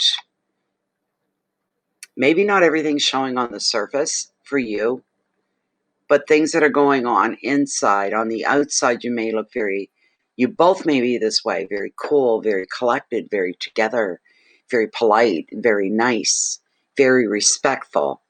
And you're thinking, okay, casually that would work out great as a friend. But it's so much so for you on the inside, you're going, but I feel everything but casual about it. This is, something that you're experiencing. There's a lot of intense passion. You know you're alive in this moment because you're feeling your blood gushing through your veins and your heart's pounding. When it gets to that point, you become flushed. It takes on physical awareness and appearance here of what's going on within you. And I would say within him as well. We'll pull Lilith on this one. All right.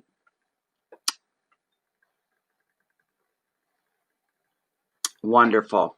Wonderful. You wouldn't like my air right now, let me tell you. But I got my window open. It helps. With the 9 of Pentacles here. Now's the time to treat yourself to some leisure and some luxury, Joey. Furnishing your home. Tending your garden could be something. Indulging in your favorite pursuit. Or otherwise spending on yourself. Because you're going to be feeling rich in both time and in money. You also love your home. So you may redecorate your home. You could rearrange. Maybe do some baking. Simple things like that. And you could end up inviting somebody over to enjoy your relaxed, comfortable space. And I'll wonder who that is. Okay? your relaxed, comfortable space. You're going to probably do that. Give your house a little bit of a pickup, a little bit of refreshing, your surroundings, your situation, your surroundings, your home, and also the enticement of fresh baked goods. And you do that before they arrive, so that you're trying to set up the ambience of where you'd like to go without coming right out in someone's face and saying that. So you want it to be casual, you want it to be relaxed, you want it to be nothing expected other than to show up and enjoy being in your company, enjoy being in your home, and eating some cakes and cookies and tea or coffee, this sort of thing. So, I'm so glad for you there, Joey. That's good to hear. That's really good. But I do see you inviting him into your home very casually at first. Very casually. Don't forget that. And then you play it by ear and you let nature take its course. The advice: devote time and money to your interest and your home.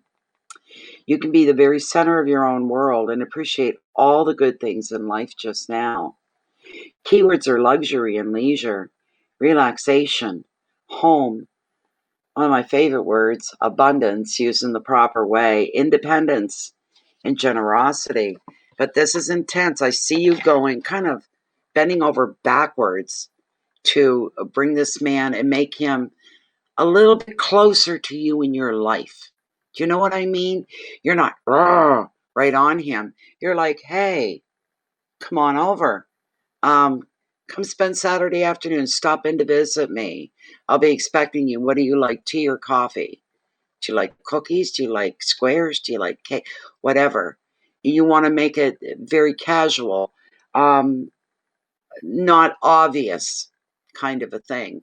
That can go unspoken, and both of you can pick up on the stuff that's not in your face obvious, the underlying reasons and emotions. You will both pick up on that. I want to ask Lilith if this man is going to be a part of your life. Let's ask and see. All right, just to confirm. Here we go. We're still within the parameters of Joey's one card reading. Please and thank you. The man that Joey's referring to, she has an interest in. They get along well. They seem to be on the same wavelength. This man's very attentive. He's very giving. He's understanding. He's balanced. There's a big part of it right there. Joey's feeling something for him, and she's asking. We'll ask the first part. Is the relationship going to remain just on a casual, friendly basis?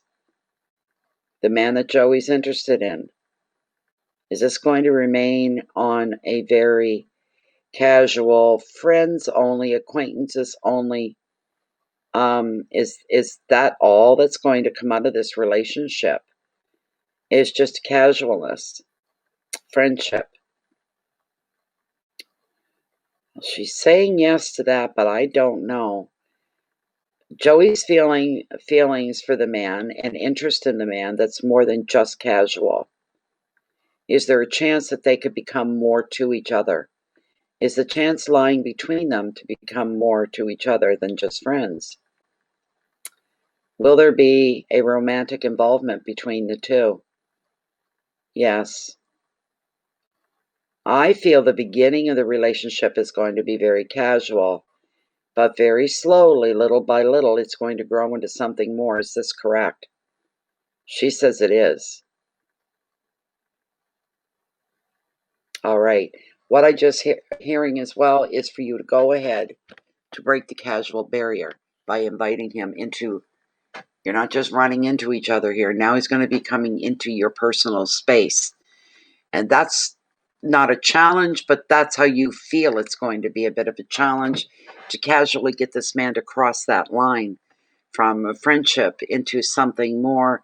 But it's got to start somewhere on equal ground here. You've got to get something that's going to pull his interest towards you and have it be something very casual. natural, I guess is the word I'm looking for, the most natural evolvement between you and Mr. Casual. It can very easily happen, but one of you has to make that move. And it's better and in your better interest if that comes from you and not from him. It's got to come from you. He doesn't want to be read the wrong way, that he's just out for, what some men are only interested in. It's got to be more than that for you. Yes, Joey. Yes. You can invite him in. Once you cross, you'll know when to do that. You will know when to do that, and it's going to feel like the most natural thing in the world. And it'll make the path to you a little more open and a little easier for access to him to come into your life. So, but she's saying, yeah, the possibility's there, but you're going to be friends for a little bit longer before you get to that point. You can't push it, that's right. Slow and easy. Really, it's perfect. That's a perfect setup, a perfect situation. You're going to get to know each other a little bit more, and then things will start turning more personal.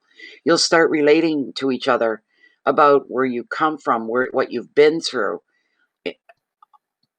Personal and intimate discussions, which is really going to pave this trail with gold. It's going to be laid out before you, and you just listen to your intuition and your instincts on what to say and what to do. I don't think I have to tell you that. And let nature take its own natural way of doing things, and becoming friends first, getting to know about each other, where you come from, what you're all about, is the best way to start. That way there's no big surprises. That way somebody can't say to you like him, well, I thought you were this way or that way. I just assumed because of this, because of that. There'll be no assumptions. These are going to be groundbreaking, based in reality, hardcore reality. And you'll have a really, really good vibe for each other, understanding each other, respecting each other. This could turn out to be a very beautiful, lovely, long-lasting relationship. The potential for it is there. All right? As long as you don't push. I don't think you need to be told that. I don't think you want to push. You want it to happen naturally. It's the best way. It really is. Becoming friends first is fantastic if you can become friends first, because you'll be on the playing field gets leveled when you're coming from the same area on both sides. And this is going to work in your favor. And this guy's going to be made more comfortable by that, saying, I really like Joey. She doesn't pull any punches, but she's respectful, easy to be around. I'm comfortable around her. And there are things that are going to be times you can't wait to be together when that happens. And if he says to you, I've been waiting all week to come and pick you up so we could go do this. I'm very excited about it. There's the opening doors right there. That's where the beginning really is when he says to you, I'm really looking forward to this. This is going to be fun. This is going to be interesting. Let's do this. It's already begun. There's the path. Start walking it. Before you know it, you'll be holding hands. That's good that you want to move slowly. It's the best way to be, Joey. The best way to be. It's very interesting. Very interesting. I'd like to be the same way. I'd like to be good friends with somebody before you get to that part of it. When stuff starts getting heavy and serious, this kind of a thing. So, hey, if that's what you want, then that's what shall be. So be it, as the saying goes, so be it. To move slowly. It's a good thing. Hello, Porva. How are you? It is awesome. I envy you. If I could find somebody like that, I'd be okay. Everything's above board. There's no hiding. There's no sneaking. There's no pretending to be somebody you're not so someone will like you. How many times do women do that? I'm gonna try to be everything he expects me to be. That's not true. That's not real. You need to be able to be yourself, and you know that, Joey. And this is important. So, okay, Purva, if you read the title of this live stream, I don't want to go into explaining it, but just read into this. There you go. So,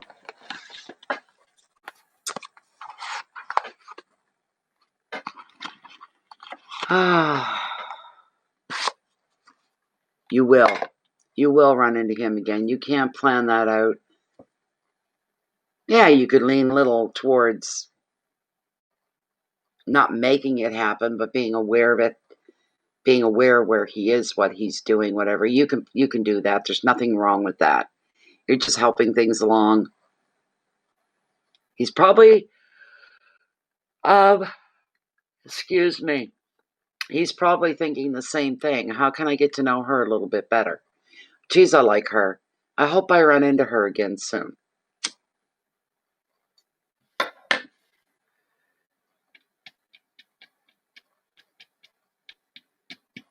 Oh, that too. That too. Online laughter yoga. That sounds funny.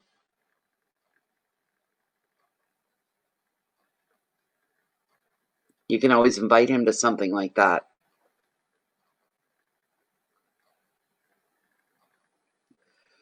That'll also show how open-minded he is, how easygoing he is.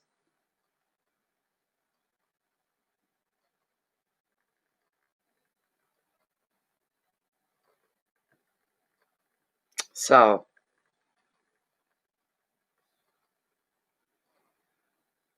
great minds think alike. There you go. You know for sure when you feel a connection with somebody. I'm sure he's feeling it too. But he's holding back the way you're holding back. The interest is there. That's a seed's been planted. You've planted a seed, and so is he. Well, that's pretty interesting, Joey.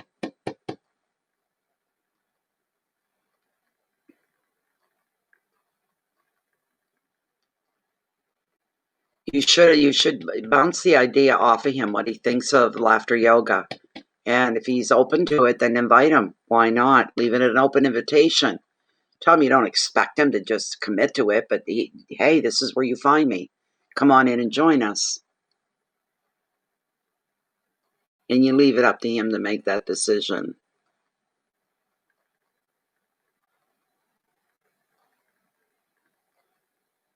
Okay. You've taken a shine to him, but you're not sure. Okay, hold on. All right.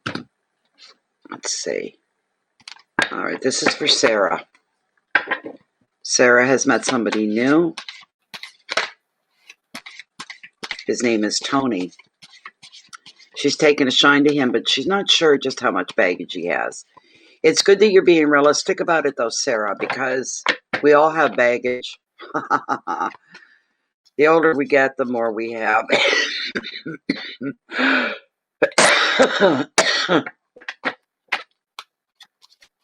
You're being realistic about it?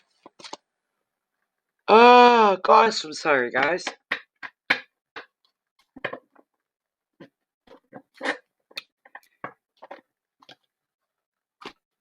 Is anything going to come out of Sarah's meeting with this Tony guy? Could something possible develop between Sarah and between Tony?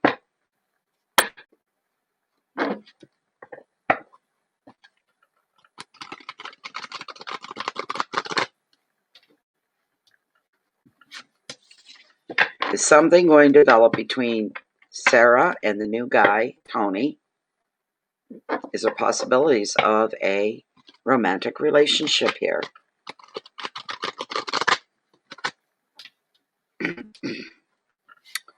There he is again. He wants to come up tonight. I'm to swear. Look, again. He really wants to come up tonight. Isn't that something? He just keeps showing himself to me over and over and over again. So, You're welcome, Joey.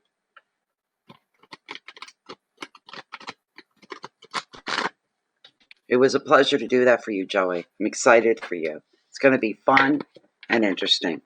This is for Sarah and the new guy, Tony.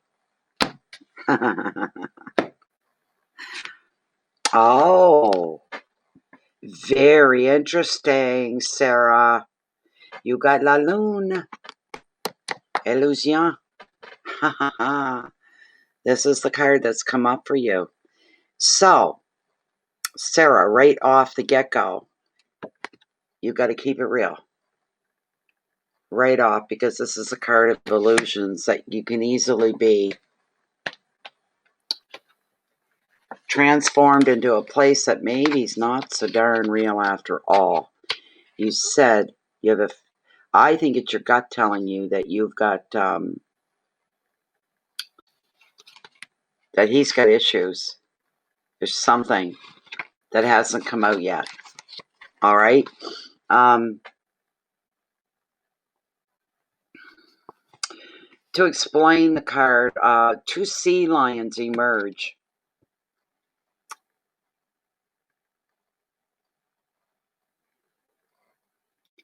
Okay, I hear that. Okay. 2 sea lions emerge from their ocean home, a full moon above them reflecting onto the dark waters of the ocean.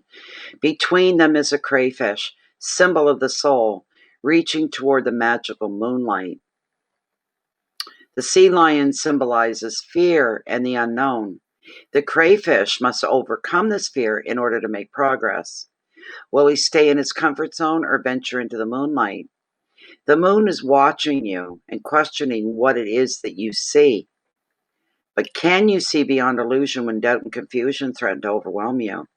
A situation or relationship may seem appealing under the romantic light of the moon, but will it stand the test of time?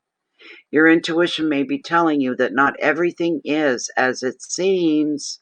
And another meaning of the card is that hidden fears and old memories surface as you work through an emotional block. Here's your advice, Sarah. Give yourself time to work out the best way forward. Your intuition holds the answer. Pay attention to its messages through feelings and dreams rather than rely on a logical approach to a problem. Keywords are the unconscious, doubt, decisions, dilemmas, sadness, the past, and fear. And this card is very, very in your face about illusions. All right. If you look at the graphics of this card, we have a full moon, we have aurora borealis on either side, and a smattering of stars behind that. It's all an illusion. The reason being is because during the full moon, you would not see these beautiful, brilliant colors of the northern lights. They would be, they'd be so faint, you would think you're seeing them, but not sure. The smattering of stars, you'd never see stars like this on the night of a full moon. The full moon dominates. The full moon is real. It's the dominant figure here. Everything else is an illusion. It's what you want to see, not what you're actually seeing. The full moon dominates. Everything else outside of that is illusion. So you must be careful, all right?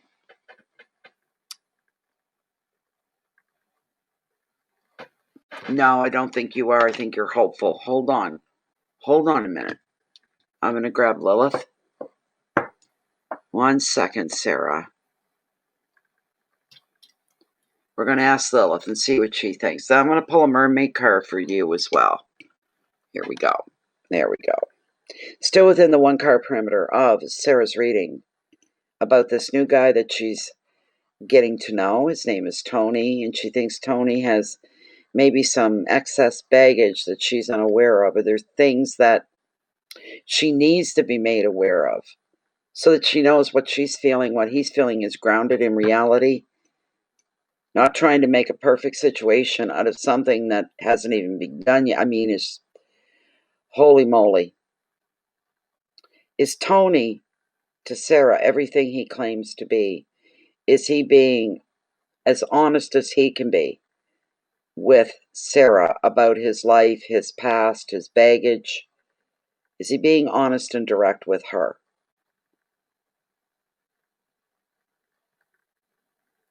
Is it a good idea for Sarah to allow herself to have romantic feelings for Tony? Is this all right? She's saying it's okay. Could there be a strong, romantic, deep relationship between Tony and between Sarah? Is this the right way? Look, she's getting excited. The right way for Sarah to go? Is she okay allowing herself to have the feelings that she does? And he apparently does too. Is there mutual attraction here? Is the base the same? Is the balance the same? She's saying yes. Are they going to get together as a romantic couple, a romantic relationship? Are they going to get together? Is this going to be a safe place for Sarah and her heart?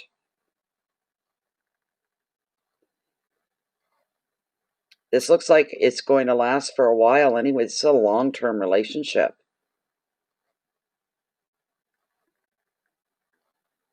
Is Tony going to be good for Sarah in her life and her heart? Is he going to be good for her? She's saying yes to everything. Let's pull. I want to pull Oracle here of the mermaids for you. I'll put this back up again. There we go.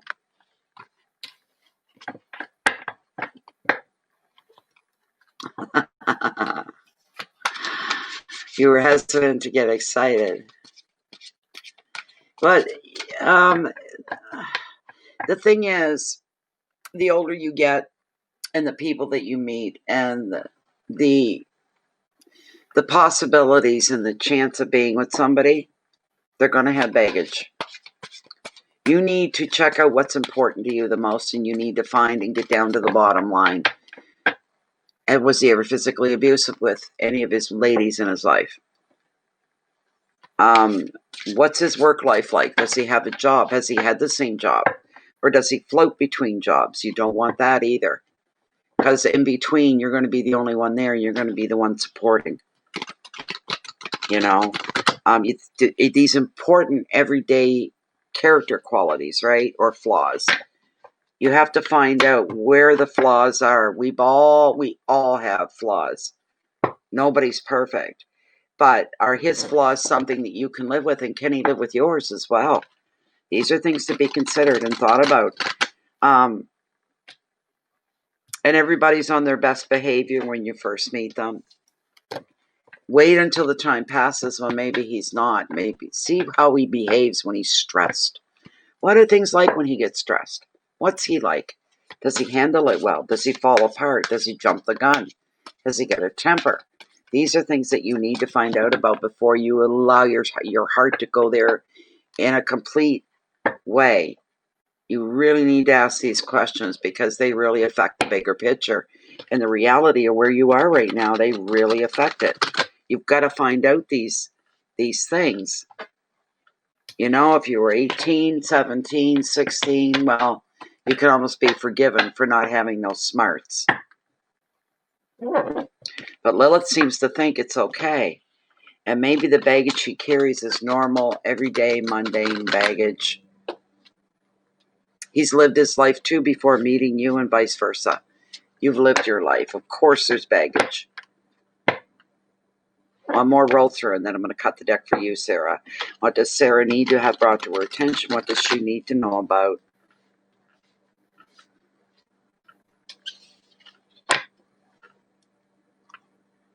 Oh my God. Okay. Oh my. Oh wow, Sarah. This does sound interesting. Let's cut the mermaids and see what they're going to come up for you. Dreams. Vivid dreaming, dream messages, and dream teaching. Look at this. There's another new. All the cards for me tonight are new that I'm bringing up here.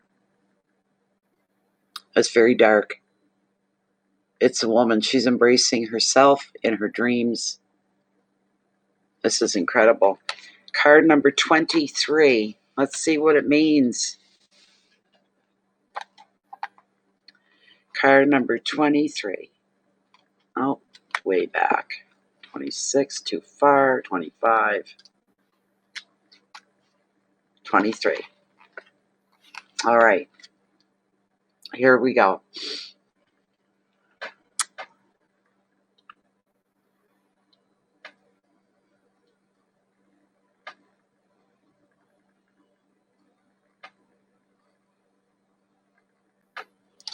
Tripped over you through your cousin. That's good. All right, here we go. Here we go, Sarah. When this card appears, please go deeper into the world of the dream. It may be time to keep a dream journal or to spend even just 5 minutes each morning meditating on your sleeping life. It's unlikely that your mind will have a great deal of information that is going to be valuable for you. There will be details and imagery, poetry, and symbolism in your dream. And it is a creative, flowing, imaginative, and surreal world you enter when you sleep. Spend some time each morning or day feeling the dream, then musing on its meaning. Do not try to pin it down, or it will fly free. It will elude you. Have long baths or warm showers prior to bedtime. Visualize yourself in a pool before drifting off to sleep. Allow the waters of sleep to take you and the mermaids of dreams to sing to you. That's a nice card. I like that. I like that a lot. Give them a chance. Hold back on your heart until you know the coast is clear, until you know that the coast is safe, that it's safe for you to give completely. You can give enough to feed right now.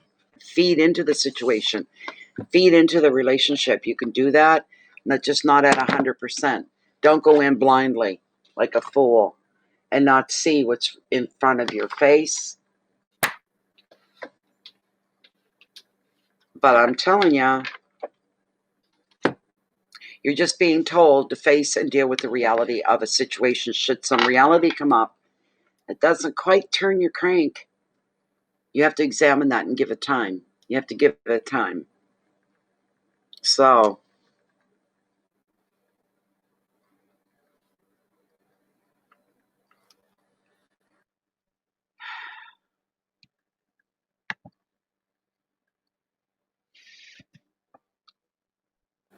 okay, we'll stay up for a few more minutes and I'm going to have to go. 1:11 a.m. It's 1:11, people. So I'll give it a few minutes to see if there's anybody else wants a reading. Then we're going to cut her short because I've got my, oh my God, really? Wow. You've got lots of time. That's good. And you're not going to rush anything. That's good. That's really, really good. Good for you. You're welcome. My pleasure for you, Sarah. You're very welcome. You weren't born yesterday. You weren't born under a cabbage patch or anything like that. You know your stuff. You know what's going on. But we're all capable of having our heart jump ahead of us and what we're ready for. Just hold back enough. You can give, but not at 100%. Hold back a little bit for you. That's self-preservation. You'll find out what he's like. Sound asleep, Joey, under my chair and hasn't moved all night. Sound asleep.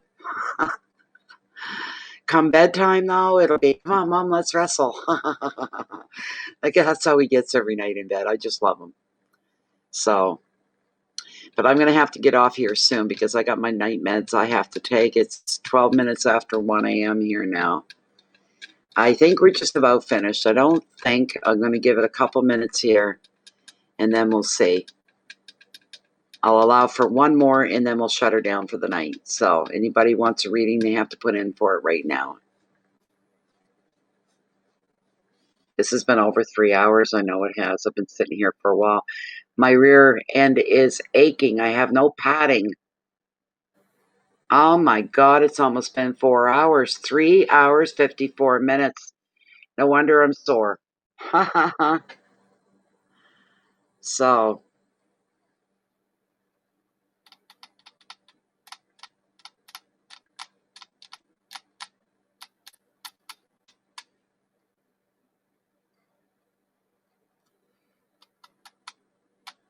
you guys all got some good, exciting stuff going on. You're very lucky.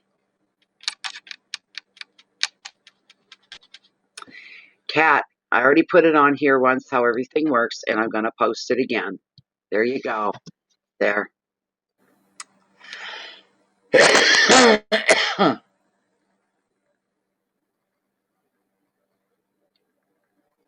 Marathon. Numbutts. Yeah. Oh my God. If I could take all the weight in front of me and put it in my butt, that's what I would do. I'd like to have some junk in my trunk. What's wrong with that?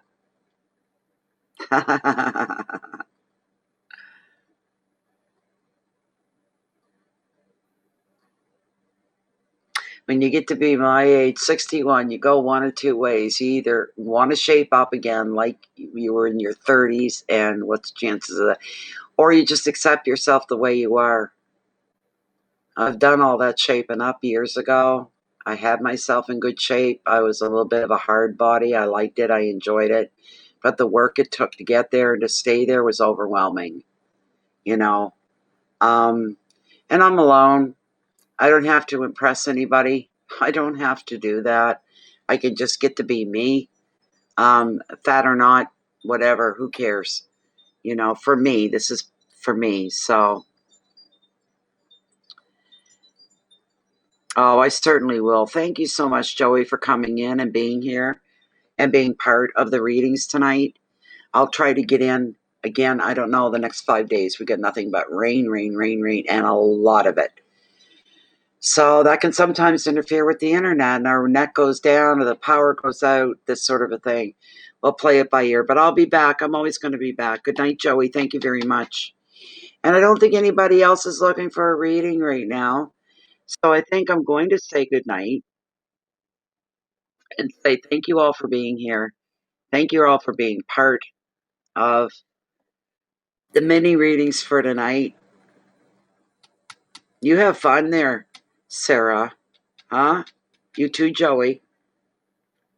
Wishing you guys the best of luck.